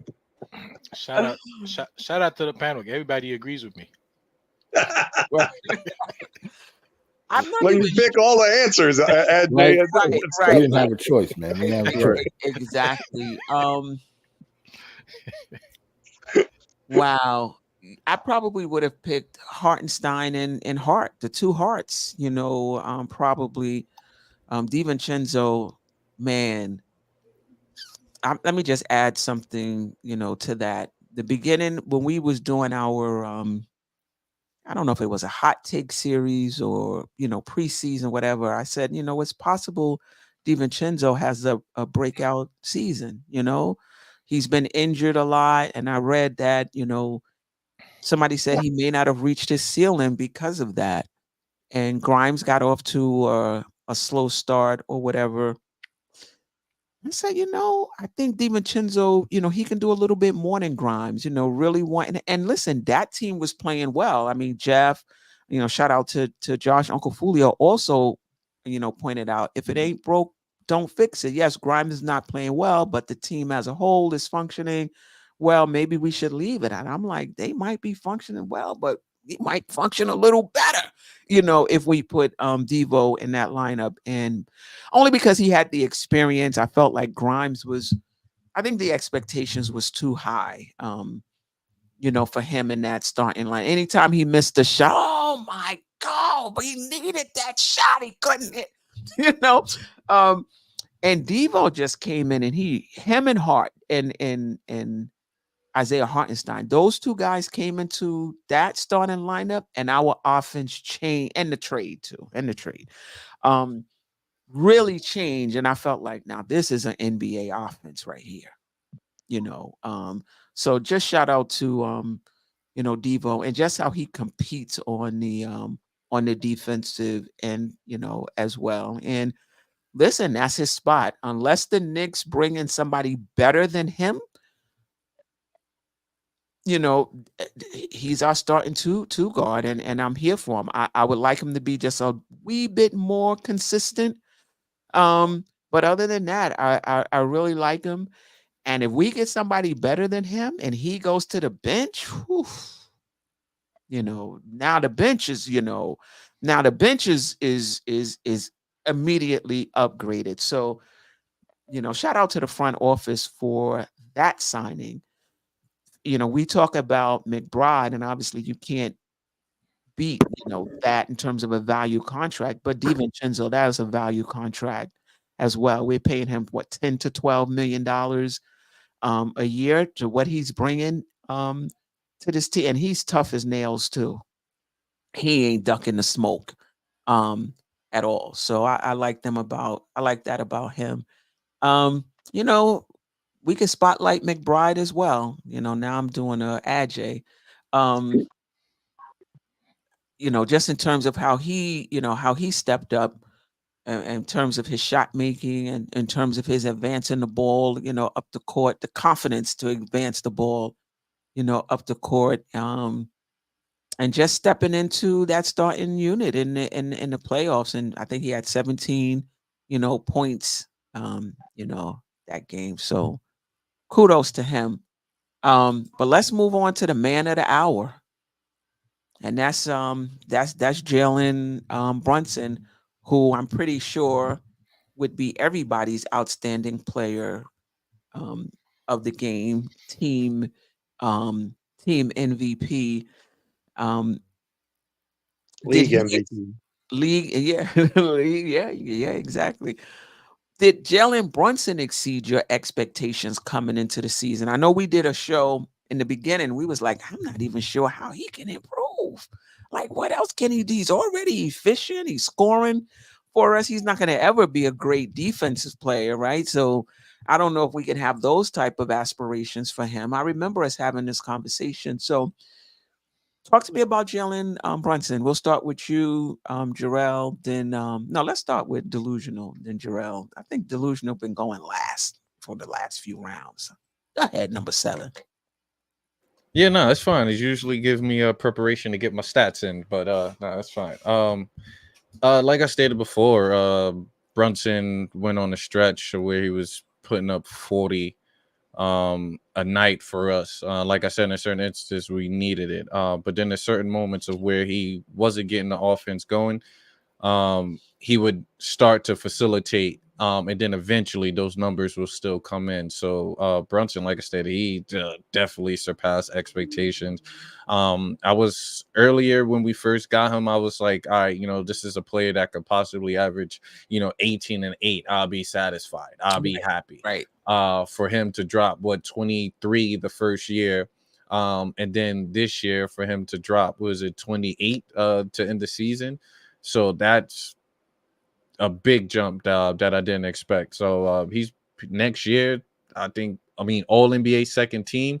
So that's telling you he's one of the top players. I believe he was 5th in MVP voting. Mm-hmm. When's the last time we had someone in 5th in MVP voting on the Knicks team? So Brunson definitely surpassed expectation this year. Sky's the limit. Hopefully next year we could possibly hold up a trophy. Anyone don't matter, but he definitely surpassed expectation. Hopefully we can get that All NBA first team. He could actually be an all-star starter. and continuously bring home those Eastern Conference Player of the Month, because it felt like almost every month he was kind of bringing those home as well. So definitely waiting to get another 11 jersey next year. Yeah, for sure. Jerrell, then Geoff, then Ajay. What can I say about Jaylen Brunson? That hasn't already been said. Already been said. He obviously had a monster season. I think he should have got way more MVP votes than he's gotten, especially since Julius Randle went down. Yeah, talk about a constant bucket. Like Julius, I thought Julius Randle was going to be the player that had the best chance of being our scorer. Obviously, like he's a scorer. He averages 25. He's done it multiple seasons now in his career, but the way Jaylen Brunson has played this year, he definitely kind of switched the tables on Julius a little bit. Like even when Julius Randle comes back, Jaylen Brunson is going to be the number one option for this team going forward, and he should, especially in the fourth quarter. He's been clutch. I think he's had top 5 in clutch points this season. The last 6 minutes of the fourth quarter. His playoffs was second to none in Knicks history, except for Bernard King and Walt. I almost don't know what to say about him anymore, man. He's Jaylen Brunson. He's like the king of New York right now. Yeah, and that's how we feel. I'm sure he's somewhere depressed. Yes, he should. We didn't make it to the Eastern Conference finals. He let the team down, or he let the city down and the fans down. I'm pretty sure it's something like that going on. Right. Especially since he ended the series with an injury. He didn't go out on his own terms. Jaylen Brunson, even though we lost the game, believe me, he would have liked to be on the floor as they were losing. I know that hurt him. He wasn't even on the bench, I don't think. I think he was in the back when the game was over. So he has a lot of unfinished business that he's going to have in his head going forward. This is a huge motivational tool that he's going to use next season. So I actually think he's going to be even more scary next year. So as long as they keep building a roster around him, Jaylen Brunson will be the king of New York for the foreseeable future here. Yeah, I agree. Geoff? Well, all I know is that the NFL needs to hire him because he moves goalposts faster than anybody I've ever seen. At first he's too small, then he's not an all-star, then he's not an MVP candidate, then he can't do it in the playoffs. Whatever they want to say about him, he just shuts them up and proves them wrong because he can just do it. I mean, there's all respect to Marbury and some other guys, Mark Jackson, Rod Strickland, some good players, but Michael Ray Richardson, this is the best point guard we've had since Walt Clyde Frazier. And the only reason he's not better than Walt Clyde Frazier did it on both ends of the floor. Frazier was locked out. He was the original 3-and-D, and he didn't even get to shoot the 3, right? Mm-hmm. He was just phenomenal. Possibly the best player in Knick history. I mean, that good. With, again, you want to debate Patrick, you want to debate that Willis Reed, certainly conversations to be had, but that's how highly Frazier sits in my estimation. But it's getting to be as 1A and 1B as you can get. Even his defense improved this year. How many charges he drew this year, putting his body on the line day after day after day. And even when Julius Randle went down and that took away the catch and shoot 3-point shot from his shot diet, it didn't affect his scoring. His usage goes up to 40% and he still is able to find a way to get it done. You blitz him, he beats you that way. You put length on him, he can beat that. You put a smaller guy on him to battle his quickness, that can't work either. That's the very true definition of a star. You know what's coming and you can't stop it. Right. And that is from a guy who's 6'2". I mean, only other guy in modern times that comes to my mind is Isaiah Thomas and Allen Iverson. And if you're in that conversation, that's special. Allen Iverson, I know, is one of your favorite players of all time, Queen. But you see his little bobblehead next to my basketball? Yeah, I mean, but and just out of Georgetown. But the crazy part is, with Iverson, it was that extra worldly athleticism. I mean, he would just yam it on you. Like, I mean, you just couldn't stop him going into the paint, and he was just gonna, above the rim. That's not Jaylen's game. Jaylen is just craft and guile and intelligence, and and he's an athlete in his own way. I don't want to belittle. I mean, you have to be a terrific athlete to be able to do the things he does with his footwork and all of those sorts of things. So not to put in shade, he's just a different sort of player than either Thomas or Iverson was. And it doesn't look like he should be able to do the things that he can do. And then every game is like a marvel. Every game it brings out something that you're just shocked about, and it's so entertaining, and it's so good to know that we have a piece to build around that is a legitimate championship piece. And I, continue to doubt him, media, continue to doubt him, other fan bases, because it's just going to add fuel to the fire.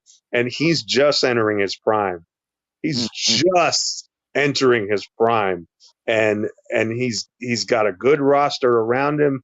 And I don't think he's hit his ceiling yet.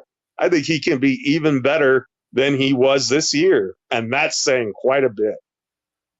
Yeah. Yeah. I know Ajay is next. You can also, if you want Ajay to add in, if you can think of anything, how he can get better.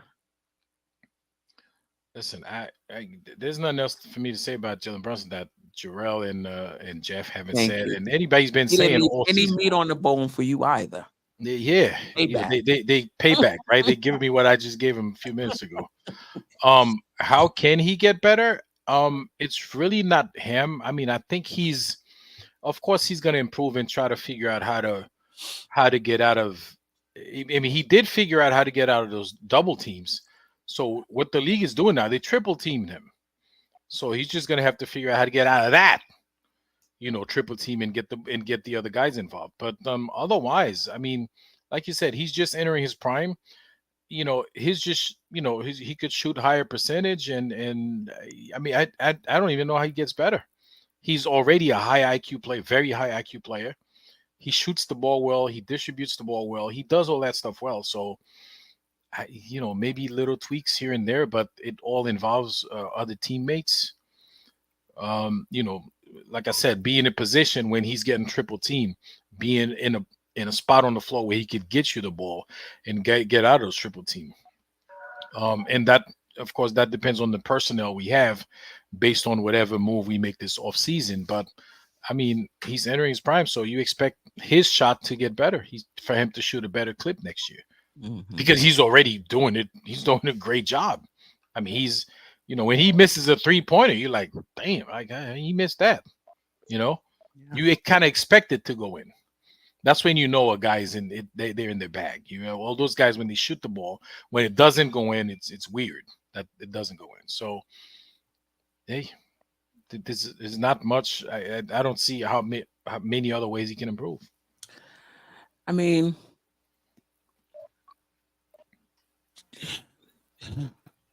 maybe just being sharper down the stretch, and the last 5 minutes.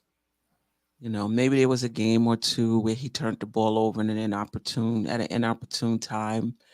I do think some of that goes with just not having Julius there, not having, somebody, having to just basically he stirred the drink the entire game.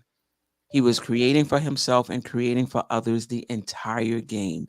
And when you have Randle there's times when Randle can run the offense. And by that meaning, with his gravity, draw double teams. And he's the one now looking to make the passes out of the double teams. And Brunson is playing off the ball some.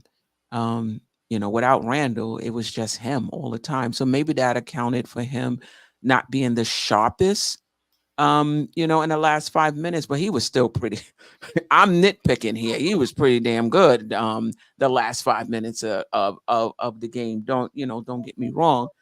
You know, the more the Knicks, the further the Knicks go in the playoffs, the harder it gets. The harder it gets. So when we get to the Eastern Conference Finals next year, when we get to the finals next year, or if it's the year after, I'm not sure. Um,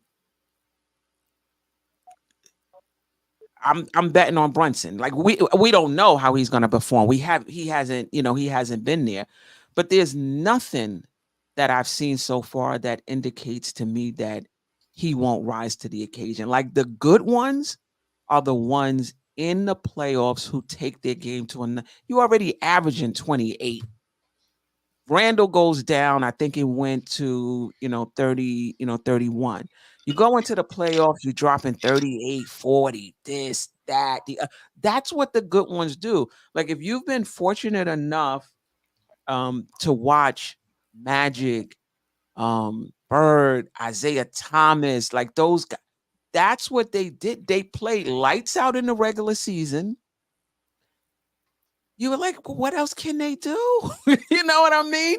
And then they get to the regular to the playoffs, and like the bottom drops out, and then they find yet another level.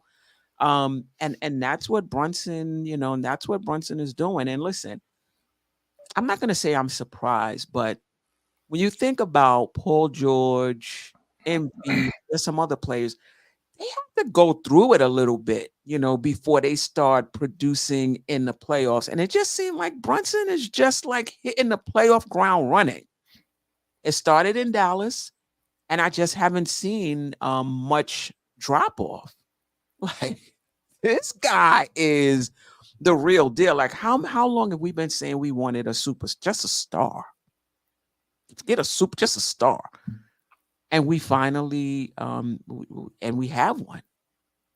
So much so that, in my opinion, and we can get into this next. Do we need another star? Like I to me, I think Randall could be that. So he just changes everything for this franchise, and don't let his humbleness when he's in the press conference fool you. This guy's tough as nails. Mentally tough as nails, and he's a competitor as well. And I love hearing him chomping it up, talking, out there on the court. Like, remember when he first came, he didn't say nothing on the court. Now he'll go by somebody. I don't know what he's saying, but he letting them know I'm here. I'm here. So kudos to him. I think the Knicks are in good hands. And he's cold-blooded. I was watching that Dallas team. That's my adopted team in the West for this season. And Luka's cold, man. And Brunson is cold too. So yeah, it's not much to say about him. But anything else about this season while we move on and just take a few questions about the off season? We're gonna do a full show, grade, player grades. We'll do that. I don't know if we can do the entire team in one show. If not, we'll break it up: starters, bench, and put the coaches in the front office, with the bench, probably like 2 players off the bench, right? And then we'll also do a full off-season show. But, let's just have a little fun. We only had 2 players coming off the bench.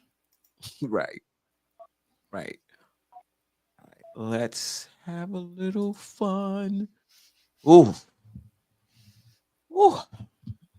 Some good ones here. I guess let's start light. I put OB. Hold on. But are we re-signing OG Anunoby, and it's going to be over 30 million. So yeah, I don't unless he opts in. He's already playing the game. How other teams, how it's not a lock that the Knicks are going to re-sign him.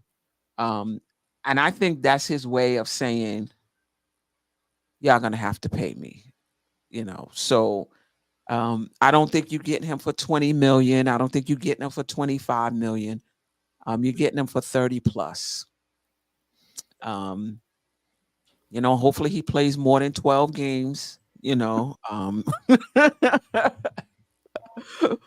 But are you re-signing OG Anunoby? And let's also keep in mind, if you choose not to, just for context, we gave up RJ Barrett and we gave up Emmanuel Quickly. He's an unrestricted free agent.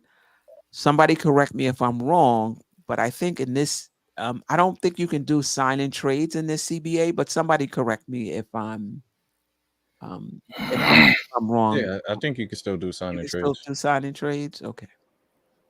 All right, Ajay, we'll start with you. Are you re-signing OG Anunoby, who's played an average of probably 50 games, I want to say? If not for his career over the past, 4 years? I think we have to at this point. We gave up a lot to get him. A lot meaning, IQ and RJ and I don't know, whatever round picks. But we have to. And that's something we knew going into that deal with him. We knew he was injury prone. Okay. And I mean, if you don't sign him, like, who are you gonna sign? What's our other option? You know what I'm saying? He's one of the best 3-and-D players in the league.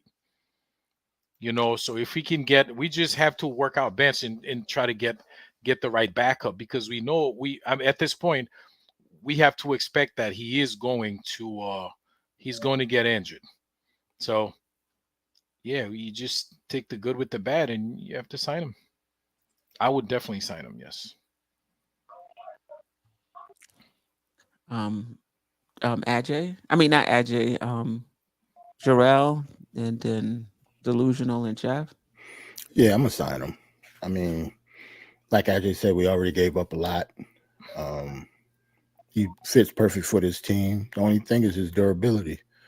I think that will, regardless of how much we sign him for, durability is the key. I don't really care about how much we're signing him for. I mean, that's Leon Rose's job to figure out, regardless of what number OG gets, like, to build the rest of this team, we still have to do it. So whether he gets 31, 35, 36, it'll be in that 30 to 35 range, I think, per year. So I think we're definitely going to sign OG Anunoby. Like, I don't think we have to. Like, I wouldn't go that far. Say if we don't, I don't think like next season and the future of the Knicks will be going downhill in it or anything. But I do think I don't think so. If we don't sign OG Anunoby, you don't think the future of this team isn't going anywhere? I would take us out of championship contention without OG Anunoby, depending on, I mean, that'll change depending on who they brought in. Right. But he stirs the drink. He's that. He doesn't stir the drink. But what I mean is he changes everything. He changes everything, but when he plays so little, I know what this team looks like with him not here.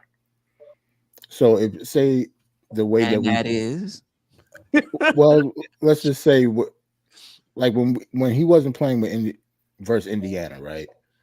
Say if we had Julius Randle and Mitch on the team, do we beat the Pacers? I still think we beat the Pacers, but let's keep in mind, if it wasn't for Milwaukee injured, the Pacers might not even have been there. Yeah, that's true. I'm just talking like what we were dealt. I still think we get to the Pacers and get to the ECF. Not saying that we would have beat Boston. JJJKU.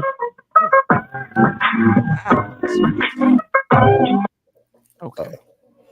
Let me Call from JJ. To accept, press 1. To send a voice. Hey JJ, can you hear us? Hey, salute. Yeah, could you hear me? Yeah. Yeah, good evening, buddy. Nice. What How up, you guys JJ? doing? What's going on? We're good. How are you?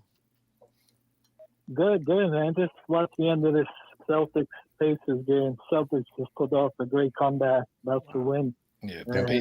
the Pacers choked. Yeah. But like, Naismith missed a 3 at the buzzer to tie it. Wow, that's a tough loss.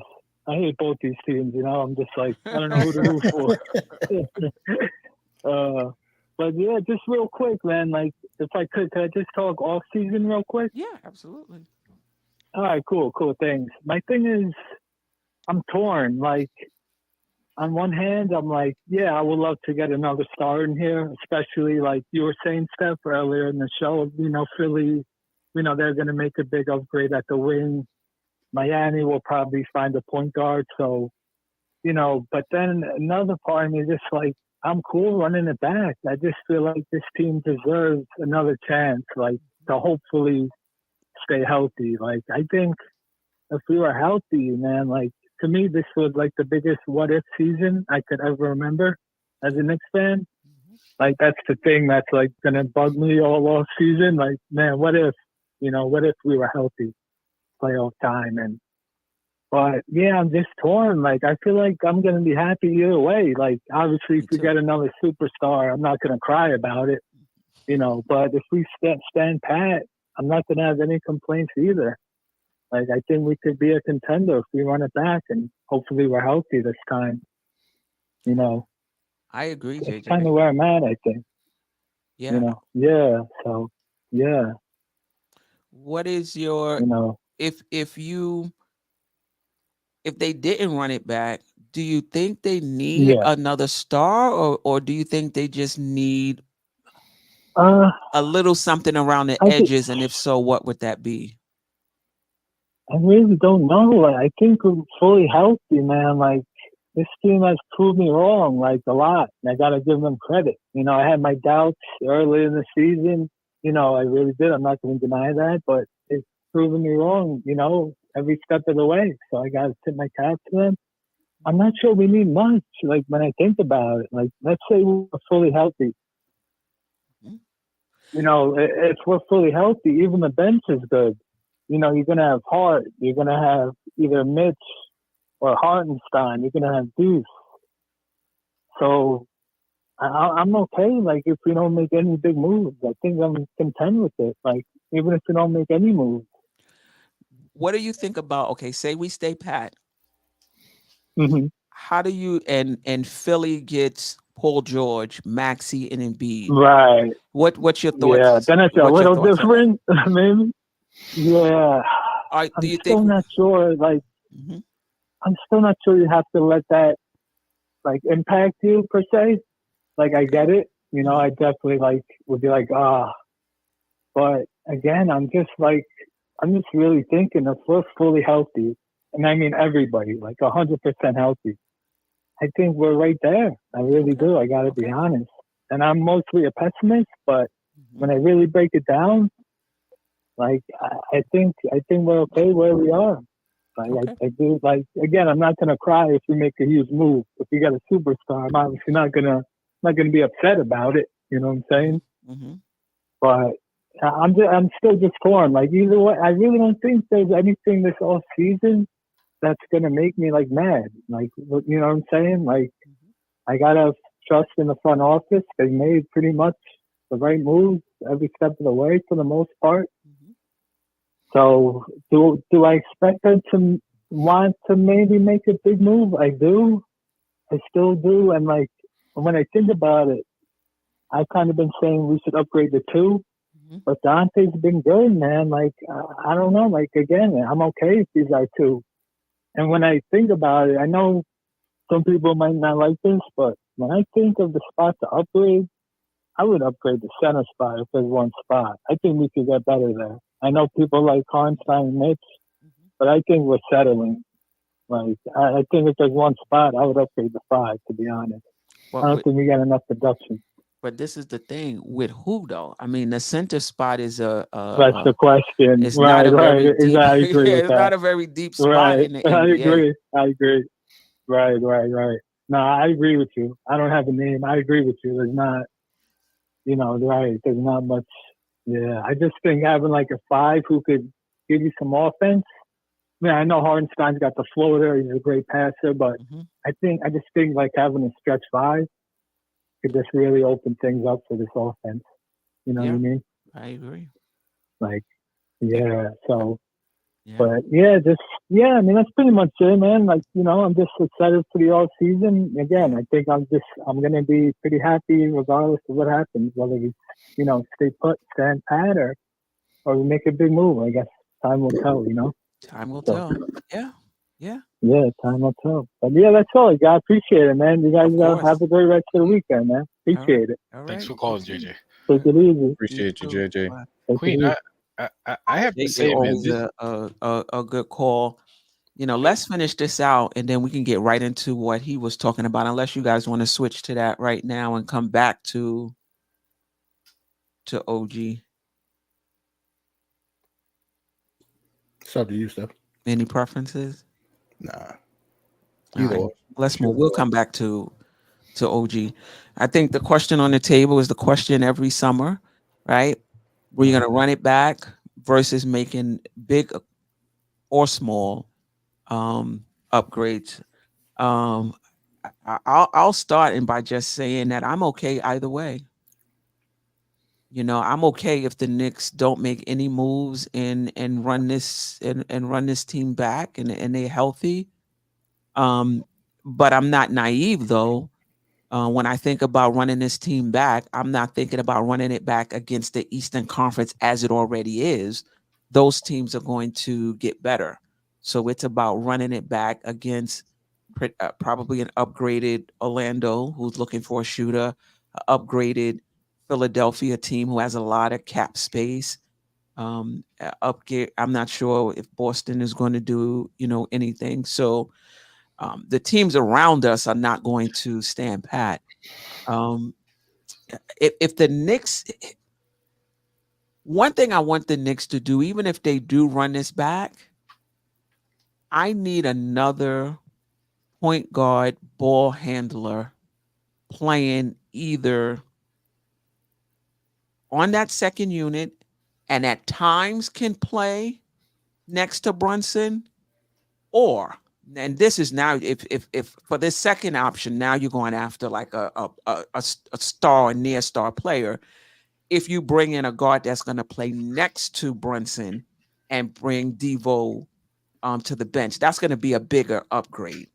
But I'm cool with the smaller one. So, for example, a McConnell-like player, so if you got me Alex Caruso and he's manning that second unit, and then at times he's playing next to Brunson, I'm super happy. You don't have to make any other changes on the team. I'm super happy with that. And Deuce can play with, if Deuce is not in that trade, Deuce can play with, Caruso, off the ball. And this is not about not liking Deuce.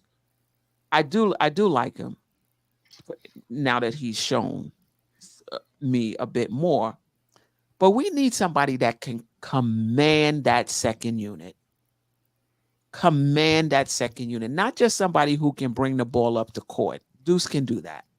We need somebody that can man that second unit, get them in their offense. And obviously, if they don't get Caruso, Julius Randle can do that. If you stagger him so that whenever Brunson is on the court, he's on the court, then Julius Randle could do that, where somebody else brings the ball up the court, and now you're running offense through Julius Randle, like I said earlier, who has the gravity to draw the double team, get the defense in rotation, and find open shots. But you bring in Caruso, man, that second unit is in really, really good hands. So run it back. If you're going to make any changes, bring in a point guard that can command that second unit and also play next to Brunson at times. So Brunson can play off the ball. He's really good off the ball as well. So that's where I am. Geoff, Delusional, Jerrell, Ajay. Well, I think. You're muted. Can you hear me? Yeah, we can hear you. I can hear him. Okay. I think that. Is it me? Y'all can hear him? Yes. Must be me. Okay. Am I good? Yeah, you good, Jeff. Okay. I think that the key to this offseason is the F word. Flexibility. Flexibility. We have the opportunity. We have the chance. Yes, ma'am. We have the chance to move in multiple directions. There's a lot of different things that we can do. And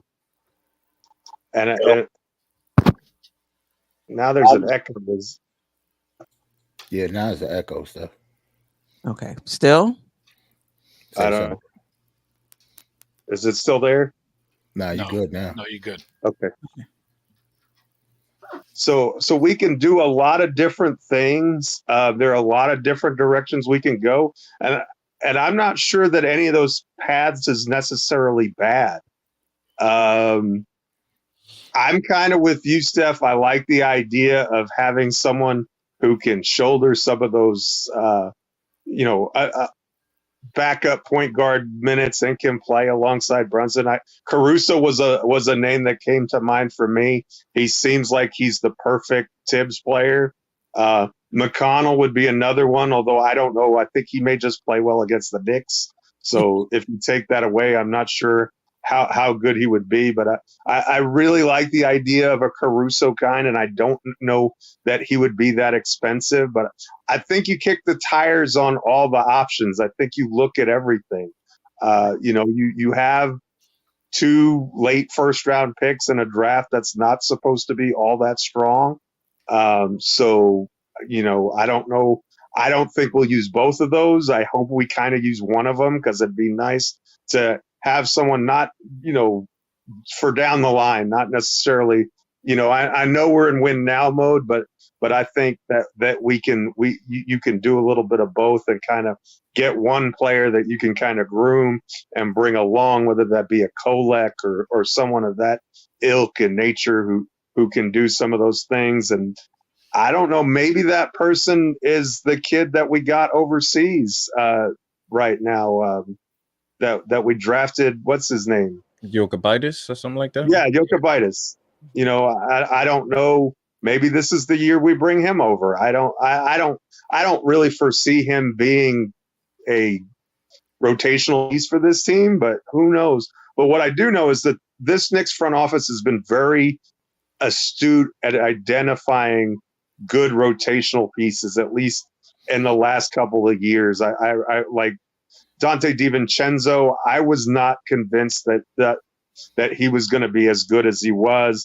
I didn't envision him taking Quentin Grimes' spot and becoming such a prolific 3-point shooter on such high volume.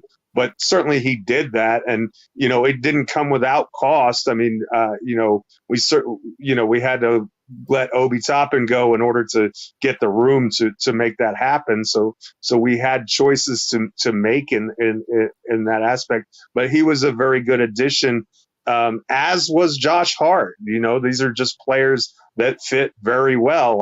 I would imagine Ryan Arcidiacono comes back in some form or fashion to this team, just because, why not? But there's a lot of players who could help this team. I wouldn't be opposed to a big name player, but really the big name player we have is Julius Randle. I mean, just adding him back into the fold, like how good they were. And I understand what you're saying. Other teams are going to improve too, but nobody was on our level except Cleveland had their hot stretch during that time also, but they didn't play as tough a schedule as we did during that time. We were 14-2 or 15-2 or whatever that was during that stretch. We were better than everybody, and we were just getting started. That was the beginning of that group. They hadn't even gotten a chance to gel and really play together yet, and they were at this phenomenal level. So from that standpoint, yeah, I want to be able to see that. And I don't look. I think Julius Randle is coming back unless Giannis Antetokounmpo or someone of that heavy stature is walking through the door, which I don't think is happening. But so I'm considering that Julius is going to be back, and then don't rest on your laurels though. Make some moves around the margins if you need to. There's some room to play with. Do we want Boyan and Burks back, or do we want to bring someone younger who can do similar things?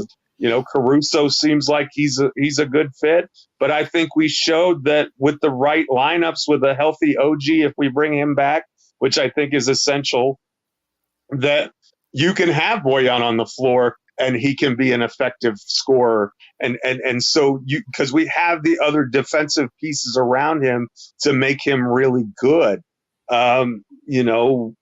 What happens with Mitchell Robinson and Isaiah Hartenstein? I think that if they bring back Hartenstein, Robinson's time in a Knick uniform, if he comes back to health, maybe short. I think he's one of the players that they probably will look to move off of. And it's not, I love Mitch, but I just think that his offensive rebounding and the things that he does that are valuable, I think the Knicks respect that and they understand that. They wouldn't mind keeping him, but at the same time, I think that he was here before the Jaylen Brunson signing. He's here before the front office even got here, so he's not really their player. Right. And so I think a lot of the guys who aren't necessarily their players have already walked out the door, and that's the only other thing about Randle as well. He's kind of, I know they re-signed him, but he wasn't their initial choice either. So he's not necessarily part of that plan, long term. I assume that he's going to be back, and I think he'll have the biggest year that he's ever had, because I think he and Brunson with OG, with Dante DiVincenzo, I think that's a lineup that's dynamite. I think it fits together well. It makes a lot of sense from a basketball standpoint. People are okay with their roles. They know what those roles are. They're defined. They excel in those roles. They're put in their best position to succeed under the coach that we have. It all just seems to coalesce and come together. So there could be big upgrades. There could be small upgrades. There could be no upgrades. Whatever happens, I think we're in good shape. That flexibility, I trust Leon Rose and this front office with what they've done in these last 2 years to say whatever path that they decide to go on, that I trust them enough to say that that's going to help us to improve moving forward.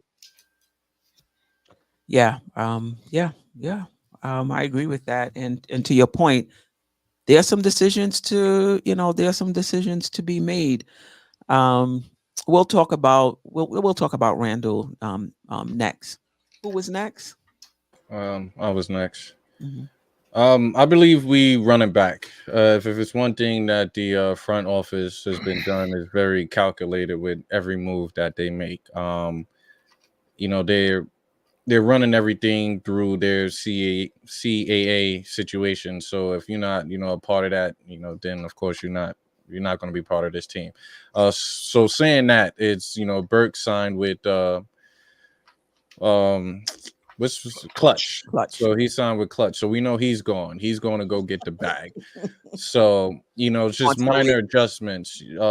With Precious, we know Precious is probably another player that's possibly going to be gone. So just minor adjustment. I believe that we do bring back Bogey with that $19 million to kind of utilize him for a trade during the mid-season. So I think that's one person that we do bring back, but everything else is, we definitely, like you said, we need to find a secondary ball handler from the bench. We like Deuce, but Deuce has pretty much been a D&3 from us in a sense. The ball handling definitely needs work, but then that could be another year of improvement that he does come back and improve and work on that. But overall, we run it back. OG. Like you said, that January was a spectacular season. I don't think we've seen a greater month in Knick history. Actually, is that the second greatest in Knick history, or that's probably the first in Knick history? I think it's the first in Knicks history, second in NBA history, regarding that record.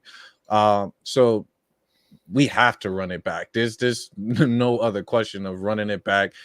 Even with Hartenstein, you pay him and pair him up with Mitch. I think you keep both because of that dynamic duo at that center position. You're not lacking with anything. You can go with either or. And then, of course, you have to account for injuries in a sense. Hartenstein might miss a couple games. You need someone that can come in and Mitch can hold it down and vice versa. So that's the unit that I would keep together. The only situation I do see is Burks and Precious are probably the only two individuals that are gone, and we kind of need to figure out how to fill those voids.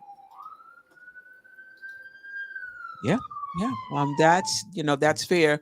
Fred Katz was on with Jonathan Macri. Shout out to Knicks Film School. And he talked about, Bogey. He talked about, Randle and Isaiah Hartenstein thing. And one of the things he brought up was, obviously you go over the luxury tax, you have to pay. But you go over the first apron. I wasn't aware of this. I thought this happened with the second apron. But even with the first apron, you can't take back more money than you send out in a trade. So there's some restrictions there as well. And so the Knicks are going to have to make some decisions. You sign in OG. You're going to, if you're going to sign Hartenstein, if you don't make a trade, the Knicks are the salaries are piling up. Basically, if you get a chance, Knicks Film School is the interview that Jonathan Macri did with Fred Katz, and they talked about that. I thought that was pretty interesting. You can also let Hartenstein go, sign Mitch, and bring in a cheaper backup center, and vice versa. Sign Hartenstein, trade Mitch, and bring in a cheaper backup center. I don't know if you want $30 million in your center, center position, but the Knicks may decide to do that. So that's going to be really interesting. I think Burks, Burks then found him some money. See, had he not played the way he played, maybe you can bring him back on a vet minimum. But then had he not played like that, you probably wouldn't have brought him back at all. Now he's probably played his way out of New York, based on what he did in the playoffs. But don't forget, some of the Knicks players, they're on ascending contracts. So Mitch, Brunson. Yeah. So yeah, that might, we could squeeze the books a little bit. I think it impacts us in other ways. I'm all for that. If it doesn't impact what we're able to do in terms of upgrades, I'm all for bringing both of them back. I'm for it. Who was next? I was next. Running it back for us is not the same as other teams running it back. Adding Julius Randle is a huge piece to this roster. Yeah. Compared to the way we played Philly and the Pacers in the playoffs. Adding Julius Randle, I mean, some will say is running it back, but it's adding an all-star that was, when he got hurt, he was averaging 24 and 9. Right. He missed half the season. Like, he only played 40-something games. Right. So when we say run it back, it's not the same as like Philadelphia running it back. It's not the same as any of these teams running it back. So say we did run it back with Julius Randle, Mitch, like that's not the same as the other teams. So yes, I would definitely want to run it back. If we make minor changes, just like everybody said so far, I'm okay with that too. But I don't think Leon Rose is gonna not try to sign Hartenstein or try not to sign OG and Anunoby. I think they're both coming back. But like everybody's saying, if we do sign I do think Mitch is probably gone. We would probably have to trade him him and Bogey, maybe in a package for somebody that can upgrade at another position or even upgrade the center position. You never know. Yeah, you never know. But I do trust Leon Rose, and I think he is going to quote unquote run it back. But running it back for us, it's like upgrading our roster. It's not like everybody else. Yeah, that's a good point. Because the team being healthy in January is a small sample size. And that was without Mitch. Yeah. So we were the best team in the league with just Julius Randle and OG. Right. Mitch wasn't even playing yet. Mitch and OG didn't play together until the playoffs started. What's the Knicks ceiling? And you could continue answering that question and just add this in. Mm-hmm. What's the team ceiling if we run it back, you think? If we run it back and we're completely healthy, I think the ceiling should be the Eastern Conference Finals. Okay. The floor should be the second round, just like we lost this year. Right. Like it shouldn't be that further, that far as we've made it this year. Right. Yeah. Ajay? Well, first of all, can we get those likes up? I'm only seeing 57 likes. Am I seeing this right? Let me do a refresh. Hold on. Let me. And we got 191 listening. That can't be possible. Not on no Saturday night. I could be doing something else. Am I seeing this wrong here? I just refreshed. 58. I got 58. 58. Come on, people. Like really? Get mad, AJ. Get mad. Get him, AJ. I don't know if I want to give my opinion, man, until I see some likes getting up. AJ go hold off the takes until y'all get the likes up, man. Now they're not gonna like for sure. They don't care what AJ. I know. So people go unlike it just so AJ. They're gonna come up with a thumbs down one. Like, listen, this is one off season where I'm comfortable either way they go. This is, and it's rare. Like, it doesn't happen. Like every year you want them go get this, go get that, or do this, do that. Listen, if they run it back like with zero chance, like zero changes, I mean, I'd be okay if our guys could get healthy. Right. But the thing is, now you have to get some insurance policy because we know these guys. We know we could have injuries. Now you gotta go get decent backups. You know what I'm saying? Because we know our backups are good. Because literally our backups got us to the second round of playoffs within one game of the Eastern Conference Finals, right? So now the third string, you need to beef up that third string just in case we suffer one or two injuries during the season. Yeah, but we have. I mean, I think we have what we need. Even with I don't know if Burks and Bogdanovich is still going to be around. If they stick around, I'm comfortable with that because they obviously good enough. Like I said, even as I mean, I don't. At some point, Burks looked like he would third string. He came in and give us some 20 points games, when we needed it. So we're talking about third string guy right now. Yeah. So I'm comfortable either way they go.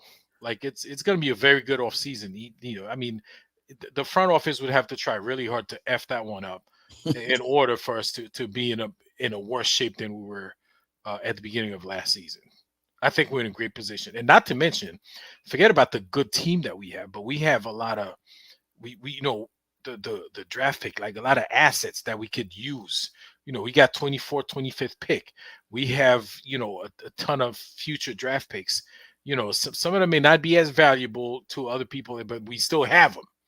You know what I'm saying? So we're in a very good position right now. So either way we go this off season, I'll be comfortable. Yeah, I did want to mention as far as upgrades around the edges. I think we need some more scoring in that second unit. If you're not bringing back Burks, if you're not bringing back Bogdanovich, Josh Hart, I don't consider a scorer, even though he put points on the board for us. I don't consider him a scorer. I don't consider Mitch or Hartenstein a scorer. I don't consider Precious a scorer if he's back. the only scorer would be McBride in that second unit. So I do think that second unit we need one other shooter on that second unit um in my opinion. Unless you just want that second unit to come and just try to hold it down, you know, until until the first unit comes back. They might be able to do that defensively, but offenses are so good. I think you do need to be able to score some. Did everyone get a chance to answer that question? Yeah, I think I was the last one. Okay, to D Grant, why would you just run the team back and not upgrade the team? I think what the point Jerrell brought up, D Grant, was a good one. If you think about the team that ended the season, bringing back Julius is an upgrade. A massive one. Yeah, bringing back a healthy Mitchell Robinson is an upgrade. A healthy OG is an upgrade. And if you don't want to include Mitch or OG in that, just bringing back Julius Randle, who didn't play not one game in the playoffs, that's an upgrade. For us. So that's a good point, Jerrell. Like they may see it that way as well. Fred Katz said on the podcast with Jonathan Macri that the Knicks are not looking to trade Julius Randle. Now, if something comes up that makes the team better, they will consider it. But they're not looking to trade Julius Randle. And that brings the question that through the playoff run, are the Knicks better without Randle? Listen, I'll tell you right now, the metrics say no. Even if the Knicks won games, the advanced metrics say that the Knicks are a better team with Julius Randle. And the last thing I'll say before I pass it on, yes, the Knicks won games and they did well in the playoffs, but we were on fumes trying to make it happen. It's like you got that car that's breaking down and you got 20 miles to go and you can feel it shaking and you hoping you can make it before the fender fall off and the radiator overheats. I mean, that's kind of what was going on, with the Knicks. The margin of error was really small.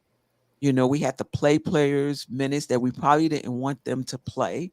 So I don't think, the Knicks are better without Julius Randle. And you could put it the other way. The Knicks are better, would be better, if Julius Randle was on the team. But I'm interested in what everyone else has to say. So we'll start with Ajay, Geoff, Jerrell, and Delusional. Wait, what's the question, Queen? Are the Knicks better without Randle? Would you not bring him back because he might slow down the ball movement? He might. Go ahead. That's basketball stupidity. Like, how do you? It makes no sense. Like, it's one thing to say the Knicks are better with another player to replace Julius Randle. I don't know whoever that player is. I don't know. Okay, we're not better without Randle. Let's just pulling out Randle no, we're not better. I mean, Julius Randle, he demands double team. He demands other teams plan, like they game plan against him. You know what that does? It frees up Brunson. It frees up DiVincenzo for wide open threes. It frees up Deuce McBride or OG Anunoby for the corner three. Everything's wide open with Julius Randle in the lineup. This is so clear and obvious. I don't even understand why people are saying this.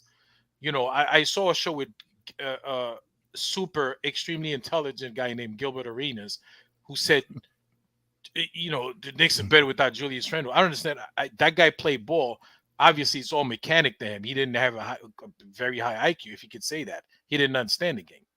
Like, how do you, it's just nonsense to me. It's like I said, it's one thing to say the Knicks would be better with such and such instead of Julius Randle. But to say pull Julius Randle out of that lineup makes the team better is just insanely stupid to me. I don't even understand how a guy who's giving you 25, 10, and 5 assists, all NBA. He made the All-Star team, not by fan voting who don't know the game, but by coaches and players and guys who know the game who tell you this guy, he deserves to be on an All-Star team. Those are people who play against them. They see how much work they do to prepare against them and how much he still perform against the preparation. Those are the guys who are telling you, like, this guy, he needs to be an All-Star. He belongs on the All-Star team, right? And to think that the team would be better without him is just asinine to me. That people are saying this, and people who have a microphone to speak, on huge platforms are repeating that garbage. It's crazy to me. Yeah, and to Ajay's point, he's saying it's one thing to say the Knicks would be better with player A over Randle or player B instead of Randle. That's a different conversation than the Knicks are better just not having Randle on the team without a replacement. That's just dumb. And that's what I'm hearing from Knicks fans. Like, this team, the way it is right now without Randle, is better than if Randle is on the team. So that's two different conversations. And I want to get to B-Baller for real. You say Randle upgrade, but quite intentionally neglect to mention the decline in minutes, touches, and points from guys who were big contributors. Exactly. That's what you want. You want these guys to have decline in minutes, touches, and points because they're not as good as Randle. That's just the bottom line. That's what you want. The point. That's the point. You got guys playing out of their role. It's a lot of pressure on DiVincenzo to try to create. That's a lot of pressure on Bogey to come in, make sure he knock down a shot. Whereas this team was built around Julius Randle, Jaylen Brunson to command the ball. That's why we got rid of RJ Barrett. That's why we got rid of Quickly. I think Quickly was more a salary issue because he was mostly in that second unit. Those two guys is going to be the ones handling the ball, creating for themselves, creating for others, and then you have shooters all around them, right? So that when Brunson gets in the key, they're in rotation, he can find the open guy. When they double team Randle, he can find. The team was built like that. So who were the big contributors? That's who's going to be a decline in minutes, touches, and who were the big contributors? Josh Hart, who pulled his abdomen. Yeah, I think he does need his minutes decreased. I mean, come on. He's the second best player on the team. So yes, everybody else's minutes, touches, and points will come down, as they should. That's what you want. And now the team is better because they're in their role. How many times did we look at Brunson is out there working like a construction worker, like he's working demolition out in the sun, 90-degree weather because he has to do it all. Right? DiVincenzo can't help him the way Randle can help him. That's not their role. So yes, their touches and minutes and points should go down. Get back into your role. The Knicks are going to be a better team, right? Without us running on fumes. Anybody else? Who else didn't comment on the Knicks are better without Randle? I didn't. I forgot what the order was, but I think Ajay was the only one that went. Yeah, I think he was the only one that went. I think Geoff was next. Well, yeah, I kind of think it's silly. Randall's a fantastic player, and we act like we don't have evidence that he wasn't bought in. Right. Like, the Knicks were so good in the month of January. Are we just going to ignore that? And what is the purpose for ignoring that? Like, it's just, to me, there's a certain brand of basketball that people want to see, and isolation ball may not fit that, but the ball was moving Randle was not a black hole during that 16-game stretch. The offense was humming. The defense was good. DiVincenzo was getting wide open threes. Brunson was getting above the break threes that vanished, by the way, when he left the lineup. You saw his 3-point percentage decline precipitously without Julius Randle there to give him those wide open kickouts. Because guess what? They have to double team Julius Randle because you can't cover him one-on-one. And okay, you're gonna live with Randle killing you. Okay, then live with Randle killing you, but he will kill you, and he can do it all. And Randle was superb. I mean, he was getting down in the low post and he was using that shoulder to attack and getting that little 4-foot easy inside bucket and just collapsing the defense and getting all that gravity. And plus he's a terrific rebounder. And when Brunson is out there with him, he doesn't have as much playmaking responsibility. So the turnovers were actually down.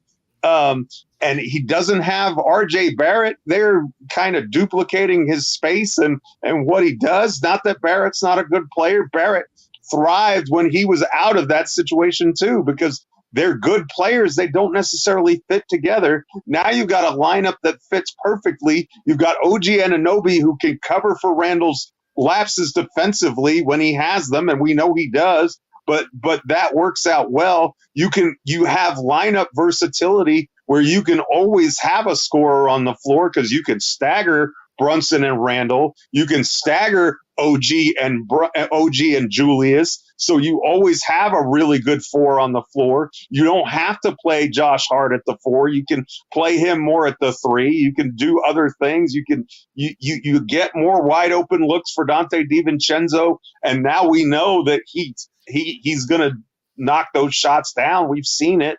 He's going to get better looks. He's not going to have to create for himself. He's not going to have to drive to the lane and miss 1,000 layups like he did at the end of the season. He won't be relied upon for that. He can just sit out there, be a catch and shoot guy, which he's very good at, and maximize that. And don't ask him to do more than maybe he's comfortable with. So to me, Randle's a star. He's like, I don't understand. Again, if you're talking about bringing in Giannis, okay, we can have that conversation. Like if you're going to swap out Giannis and Randle, okay, we can talk about that. That is a definitive upgrade, but you can count on one hand the number of 4s who are better at what their craft is than Julius Randle. Right. You can count them on one hand, and the list I've already have exhausted the list. Right, and B-baller for real. What's the success we've had without Randle? What's the success? We lost in the second round last year. We lost in the second round this year. One more game. What's the success we've had without Randle? With Randle, we're in the Eastern Conference Finals. It's not even a question. We're probably winning the Eastern Conference Finals. Maybe the finals. Right. And so why and we're ignoring the greatness that developed in his apps. What's the greatness that developed in his apps? What are you talking? What's the greatness? Sick. Having to play Josh Hart 900 minutes a game? That's the greatness that developed? Thrusting Miles McBride, who hadn't played more than 5 minutes in a playoff game prior, having to thrust him and having to count on him to come through for us. That's greatness in his absence. Like, what is the greatness? Now, if you want to say, now, listen, let's switch out Randle for, Giannis. Matter of fact, let's switch out Randle for, I'm not saying this is something I would do, for Paul George and move OG to the 4. Like, I need some other options. But you're not going to tell me we're a better team just swapping out Randle and not replacing him with anybody, because this team gave it everything they had, was gritty, and overcame a lot of obstacles to make it where they were. Did you see them? The Knicks was out there playing wheelchair basketball. That's how injured we were. You know what I mean? Playing against a Pacer team, you know, deep, long. I mean, come on, I listen, come on. I don't get it. And let me tell you something. I would have gladly taken 3 turnovers a game from Randle in this Pacers series. I would have gladly took that. I would have taken a Randle who scored 16 points and grabbed 8 rebounds in this series right here. You're not going to convince me that this team is better because they had to scratch and claw their way within one game of the Eastern Conference Finals. You're just not gonna. You're just not gonna And convince how much me. energy does Siakam have if he's having to guard Randall all game? Correct. That's another thing. Who did they have to guard? Who did they really have? You didn't have to guard Precious. You didn't have to guard Sims. Sometimes you had to guard. I mean, you had to pay attention to Hart, even if he wasn't shooting well. Who did you have to guard if you were Indiana?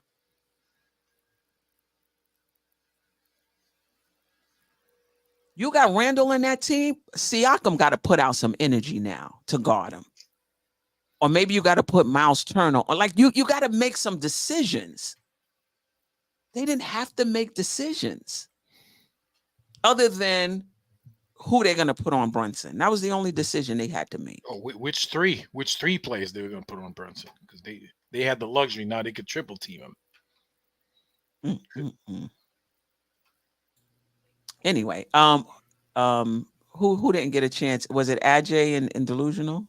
It was me and Delusional. I'll be quick though, because this is obviously, I don't know. It seemed like we've been running this topic to the ground because it really don't make sense. Just like I agree with everybody already. Like to just subtract an all-star on your team and say it's going to be better without the all-star doesn't really make sense.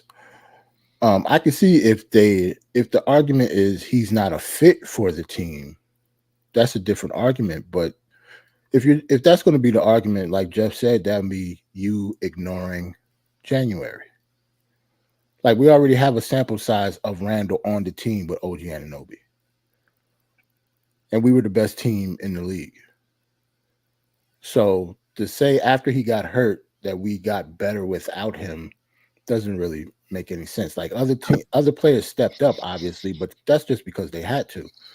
But just because they had to step up, that doesn't mean that you should just subtract what made the team great in the first place. So yeah, I'll be sure. Like, yes, we would not be better without Julius Randle. And again, if you want to replace him with somebody, that's different. Yeah, that's a completely different argument. Right. Yeah. You're on mute. You're on mute, Delusion. Sorry about that. I want to start by this, and maybe everyone is seeing it kind of differently. I guess what they're saying is we play a different style of basketball without Randle, which we do. As far as, like you said, DiVincenzo is getting more attempts, knocking down jump shots. You got Hart getting more attempts and fast break, bringing it down. So you're seeing a different style of basketball. But to sit there and say that we're better without Julius it's kind of crazy, just like how everyone else stated. You're literally talking about, and even if I just take the name Julius out and just go off a 3-time All-Star, 2-time All-NBA, 24, 10, and 4, plays 70 to 75 games a year. Just by ringing that, I guarantee you all 30 NBA teams, it's like, yeah, no, we want that player. We need that player. So to add that to a unit, by the way we're playing now, it's just only going to make the Knicks better. It's no way you sit there and say the 24, 10, and 4 wouldn't have pushed us to another level, especially with all the energy that Jaylen Brunson had to go through. So we're saying that the Knicks are all burnt out now. If you had Julius, that would totally change the situation.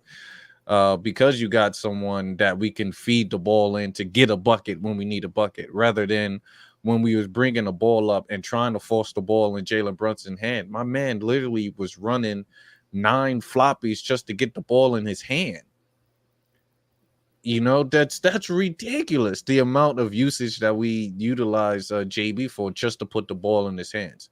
Now, when we had Randle would bring the ball up. There's times where we was like, yo, why you keep bringing the ball up? Well, it's to take the the ball away from Brunson and give him that time where he can just be a catch and shoot player, where he could be a diversion.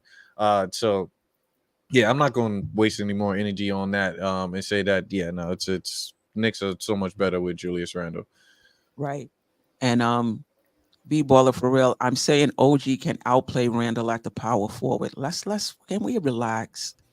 Can we relax? How come OG OG hasn't made the All-Star team playing power forward? OG is not a go-to player. I mean, come on now. Can we stop? Now, if OG was playing in before he got hurt, that game that he was playing with Brunson got hurt, and now that's different. If that's his That's norm, a different OG. that's a different nobody. That was super OG. Right. That was not regular OG Anunoby. He looked like a completely different player before he got hurt. It burnt his tire out at that, So right. So that's the point I'm trying to make. Is that OG? Was that an anomaly, or is that the OG going forward? Because if that's OG, I mean, all right, fine. You want to make that as an argument? I don't think that's OG. I don't think OG is a go-to guy. I don't think he's the second best player on a championship contending team where you need scoring. Now, if you want to say he's the second best player because you're taking into account what he does defensively, I get it. Mm-hmm. But we need a secondary scorer, in my opinion, besides Brunson. Otherwise, Brunson gets too much attention. Kudos to these guys for stepping up throughout the playoffs. But Brunson got too much attention because we didn't have that secondary scorer. And OG is not Randle on the offensive end. And listen, maybe what we saw in game 2 was the beginning of OG being that guy. But he averages 50 games a season. I mean, no, you're not going to convince me, of that. But stranger things have happened. It's like you got to get somewhere that's 5 miles away, and someone's offering you a ride in a car, and you're like, "No, I'm going to take my bicycle." Yeah, you can get there on your bicycle, but it's going to take you a lot longer. Yeah. Why not go the easy way and take your car? Yeah.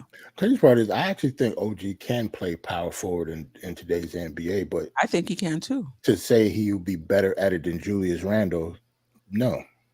Julius Randle has been an all-star for the last, 3 seasons and made all NBA 2 out of the 3, and the only reason he didn't make it the third one because he was hurt. Yep. He was on his way. In fact, if the game limit wasn't there, he might have made it anyway. Right. He was still averaging 24 and 9, and he only played 46 games. So and you needed 65. So yeah, not saying that OG can't play power forward, but on a consistent basis, the way Julius Randle played it, no, you can't. Not with that type of production. Because the gravity matters. It's not about just the points. The gravity matters in terms of how that changes what the defense does. It opens up opportunities for other players. I don't think OG can. I haven't seen it. Anything is possible going forward. I don't know if he's that guy. That's a burden as well. Right. If he was our starting power forward, we would need an upgrade somewhere else. We would need an scoring upgrade. A scoring upgrade. Scoring upgrade. Correct. A go-to player. Right. Another go-to player. Paul George. A Booker, right. a Paul George, a Kawhi. Well, I don't know about Kawhi. That's like another OG as far as injuries is concerned. But when healthy, Kawhi is super OG on a consistent basis. Right. But I think you could go to Kawhi though.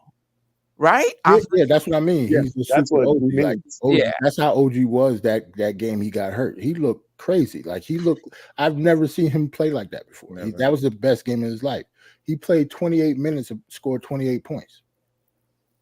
Yeah, and you're right, Quiet Money. OG is not a rebounder, though. He made a concerted effort in the playoffs to pick up his rebounding, and there was some games in in which he did. Nah, like you gotta tell me. I'm not against a Julius Randle trade, but you can't just say without you. Who else are you bringing? Who's the upgrade? It has to be an upgraded player. Right. Who's the upgrade? That's what I wanted. Then we could start having a conversation. But just, trade Randall, trade him, just get him off the team. Just trade him for who? Who are you bringing in that's going to make him? I don't want no spare parts and draft picks. Who are you bringing in? I was going to say, and plus, having the upgrade, say if you do trade Julius Randle, yes, you could upgrade another position. But that wasn't the question. The question is, if he's off the team, as it is now, are we a better team without the upgrade? That was the question. Of course, the team will be better if we upgraded from Julius Randle. Right. But the question is, if you took him off the team and it said if you didn't trade him and he just left for nothing, would we be a better team? And the answer is no. Yeah. I mean, right. He makes the game easier for these guys. Like these guys were outside of their roles, in the playoffs, or there was a lot more pressure on them to produce when JB got them the ball. I mean, Brunson had to work hard. Broke his hand, cracked his foot, or whatever happened, to his foot. I mean, come on. Yeah. All right. I mean, I think that the rest of it we could do on another show. Any last words or anything you want to talk about or say? Oh, Brunson made All NBA. We didn't talk about that. Second team All NBA. Congrats. 5 MVP, second team All NBA. That's stupid. All-star. Mm-hmm. You're top 5 in the MVP. You're first team All NBA. That's just hate. Get Jason Tatum out of there. Yeah, Jason Tatum got it because of it was like All NBA shouldn't be a team award. And statistically, Jaylen Brunson outplayed Jason Tatum in almost every category. But you know how it is. Like that was his first time on the team. So yeah, Jason Tatum got it because of name recognition and the team that he plays for. You know what? I don't know. If you're the best player on the best team, that should not automatically get you a first team nod, Steph. No. But what I'm saying is there's not those opportunities to score more points when you're playing with Jaylen Brunson. I mean, Jaylen Brown, KP, Derek White. You know what I mean? It sucks to be him though, Steph. That's cool. So that's his fault being on a good team like that. If you can't, I don't think he should be penalized though because he was on a good team. But what is that? Where's the cutoff though? When it comes to me, I would have chose him over Luka. I think Tatum deserved to beat him. I would have probably chose him over Luka. I wouldn't have chose. SGA deserved to be there. Yeah, Joker. Yeah, I think it's tough. Yeah. The only reason I picked Tatum to be off is because statistically, Jaylen Brunson had a better season than him. But he was on a better.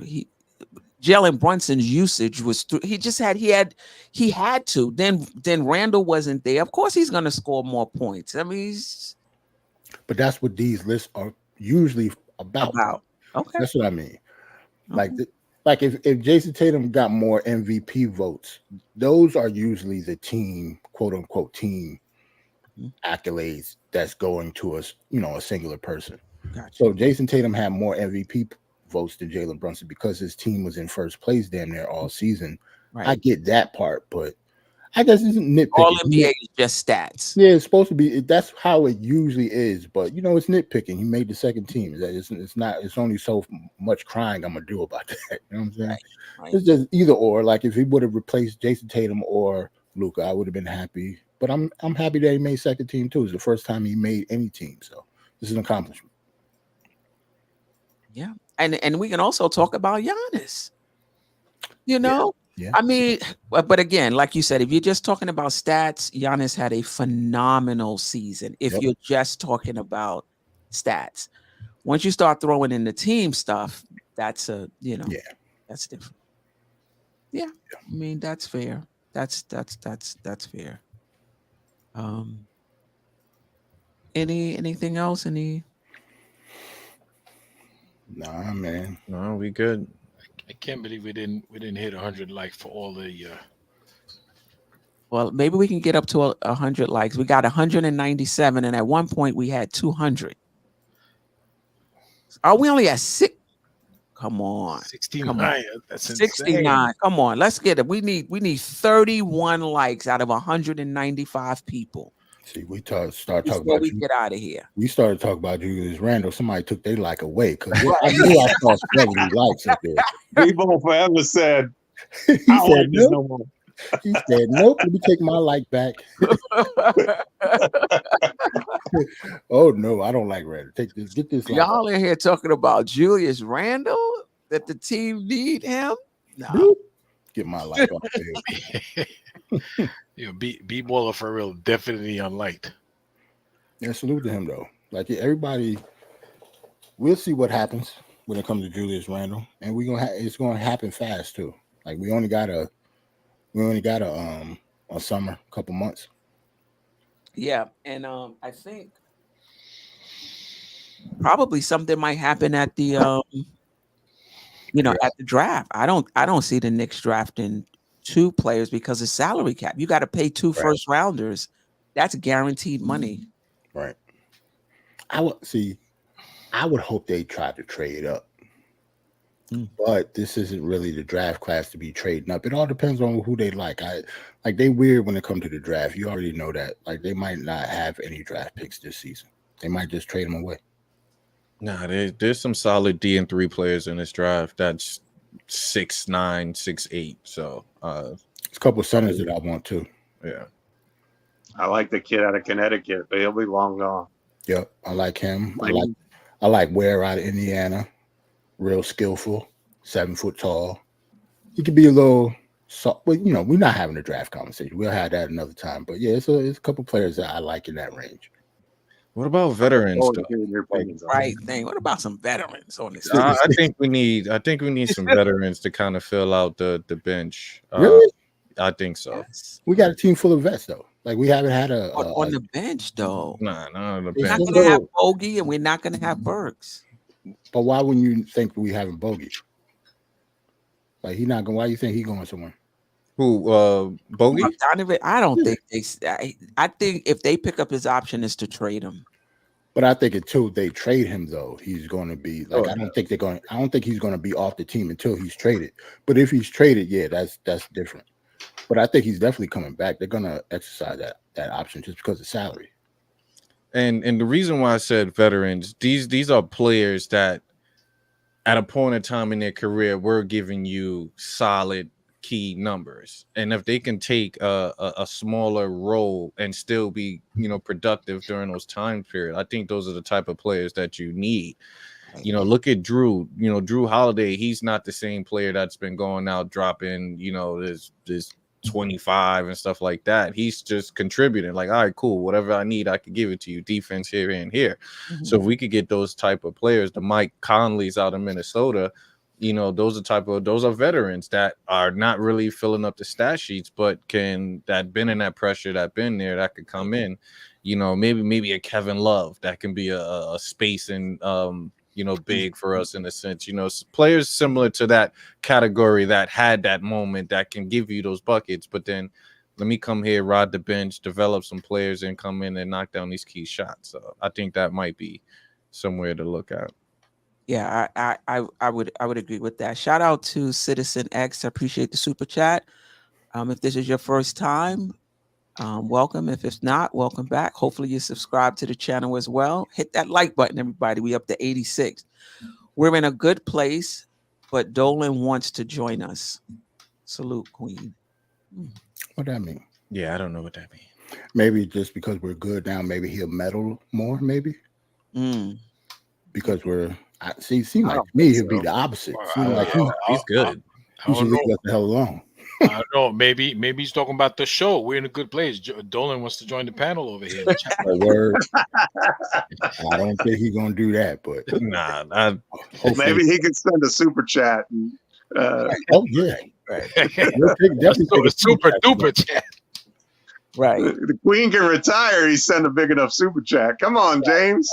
Oh, he's saying Dolan wants a big trade now. See, I told you now. That good. Okay. He might meddle. Yeah, I saw an article regarding that. Yeah, it's possible. Yeah. But one thing we didn't talk about with the offseason, I know we're trying to get out of here, but no, it's fine. I'm fine. I just didn't want to take your time. The extensions for both the front office and Tibbs is coming up. So, shouldn't that be his own episode, though? Yeah, you're right. I think that at least a big part of it, because none of these moves might happen until Leon Rose get that extension. And what I've heard, like reports that they want to extend Tibbs, they're not going to extend Tibbs until he's extended. That wouldn't make sense. Yeah, exactly. Because they're both being extended. They have the same time frame to be extended. So I don't think Tibbs is coming back if Leon Rose isn't coming back. Right. First, that wouldn't make much sense. So when does the contract officially expires? I don't know. I think it's after next season. Yeah, I think they have the. They have another year. Okay. So it won't have nothing to do with affecting our all-season plans this year. Then. Nah, but it do though, because you don't want a lame duck front office. Right. You have to seem like, to me, successful as this team is, you can't not give Leon Rose an extension. Right. In going into his last year. It's almost disrespectful. Right. I mean, with the history that we had with GMs and things of that nature, you are 100% correct, but this is not the realm that we're dealing with. You're right. We are the New York Knicks, so yeah, you're right. You're right. He might mess around and clean house again, knowing Dolan. You never know. Right. So, right. I definitely doubt that won't happen, but we've been through some stuff. Let's not put that into the ether. Let's not even speak it into existence. Please. Yeah, I just know that Leon Rose should and better get extended before Tom Thibodeau does. I'm sure he will. I'm sure. Yeah. Let's get those likes out. We need 14 more likes to get to 100. Coach, the thing about it is, I agree with you, but that rookie is going to have to come in the second round. Like you can't pay a first round guaranteed salary in terms of where the Knicks are up against the salary cap with some of these signings they have to make, in terms of luxury tax and in terms of that first apron, and have salary just sitting on the bench for year 2, 3, or 4. And we got 2 of them back to back, right? Yeah, I think you gotta, if you have to move that, you gotta get a second rounder with non-guaranteed money. But I like the idea of getting some projects, some guys with upside, on the back end of that bench, as opposed to Charlie Brown, who's 27, 28. And no disrespect to him, he out there grinding for himself and his family and his dreams. So I'm not knocking him, but I'm just saying the Knicks need to replenish the back end. And I think, I don't know if Sherman is still here. My apologies, but listen, Sims got to go. We got to bring in. Now Sims got to go. We got to bring in guys, in my opinion, with more upside. And I'll say the last thing I'll say is the Knicks were pretty good. They might be able to get some really good guys on a veterans minimum who are looking to like Oubre. Ring tennis. Yeah, like Oubre. So now he showed what he can do with Philly. So I'm pretty sure he'll get an upgraded contract, this off season. Ooh, what about Kevin Porter Jr.? That's he's down in Europe right now. trying to get back into the league. That could possibly be in I don't see us taking on that headline though. In New York, that'll be kind of tough. Delusional. The trouble. I get that he is talented, but in our city, I think that'll be kind of tough. Like for me, if he comes back to the league, it'll have to be like a small market team. Valid point. But he is talented though. I can't take that away from him. I think he will get back into the league, but not for nobody like us or the Lakers or anybody high profile. I think he'll go to somewhere like Indiana or something like that. Unfortunately, Utah or something like that. Utah, the Spurs to help out. Wimby, some place like that. Not even San Antonio, man. Not even the Spurs, man. It'd be like Utah, and OKC, one of those little places. Oh no, he better not go to OKC. I'm gonna be pissed then. AJ, damn, they're really good. Did you hear that they were looking to get rid of not looking to get rid of, but looking to move on from Giddey? Yeah, I saw that. He don't fit us at all. I don't think. I think at this point I said in one of them chats that I was in, I think Giddey is like OKC's version of like we had with RJ. Like he's kind of frustrating. Like his minutes went down this year. He's not a good shooter. He's not a good defender. He's a good playmaker, but he doesn't even do that as well when SGA is on the court. You don't really need him to play make then. Right. So that's why they're getting rid of him because he's young. He's still young, but he doesn't really fit them, and he doesn't fit us either, to be honest. It's not that he's not good. He doesn't fit them. They're like, yeah, but he doesn't fit us either. Like he can't shoot and he doesn't defend. So unless he's just strictly playing point guard and dishing, he doesn't fit us at all because he can't shoot. Right. Yeah, I think the goal was to have a bunch of shooters around Brunson and Randle. Yeah. I think that's the meta for this team right now. I think that's how it's built. I think that's how they want to roll. You know, if you want to talk about bringing in someone, like a Caruso or who has a little bit of juice off the bench, I can see that, but I can't see us bringing in a non-shooter. Right. That's part of the reason we have enough of those. But in the second unit, though, we need somebody in the second unit. It's going to be interesting to see. Right. He can't come in the second unit just passing. He can't shoot. Like he shoot like 30 or maybe even less than that from three. I'm not pounding the table for him, but we need somebody that can command that second unit. I'm not saying it has to be Giddey, but we need somebody to command that second unit. Definitely agree with that. Yeah. And maybe Deuce takes another step. Tyus Jones. He over there wasting his time in DC. I think the next step. But Tyus Jones is a starter, though, right? Well, he was a backup in He was a backup in Memphis. Yeah, I think the next step for Deuce is just to be better at what he does now. I don't think Deuce will ever be a point guard. He's not a point guard. Yeah, he's not a point guard. I agree. Yeah. He's a very good, very small shooting guard. Right. Yeah. Well, then we need somebody to back up Brunson and play beside him at times so he can get some time off the ball. Yeah. Anyway, Jerrell, Ajay, Geoff, Delusional, the replay gang, everybody in the chat, JJ who called in, Citizen X for the super chat. I appreciate everybody rocking with us. Oh, now we got 207. Let's see where we at with the likes while I'm doing the extra. 87. Everybody's kind of tight tonight. What's going on? On a Saturday night, man. What's going on? Everybody tight with the likes. That's a way to support the channel. Subscribe to the channel. Hit the like button. Be active in the chat, which you guys are. If you're part of the replay game, leave a comment. That definitely helps. But the more likes we get, the more the show is recommended on YouTube so that we can grow the Dope Soul Knicks community. When will we be back? We gotta figure out what's going to be our time going forward? Is it going to be Thursday nights? I mean, we could talk. We don't have to decide right now. But what's going to be our time going forward in the off season?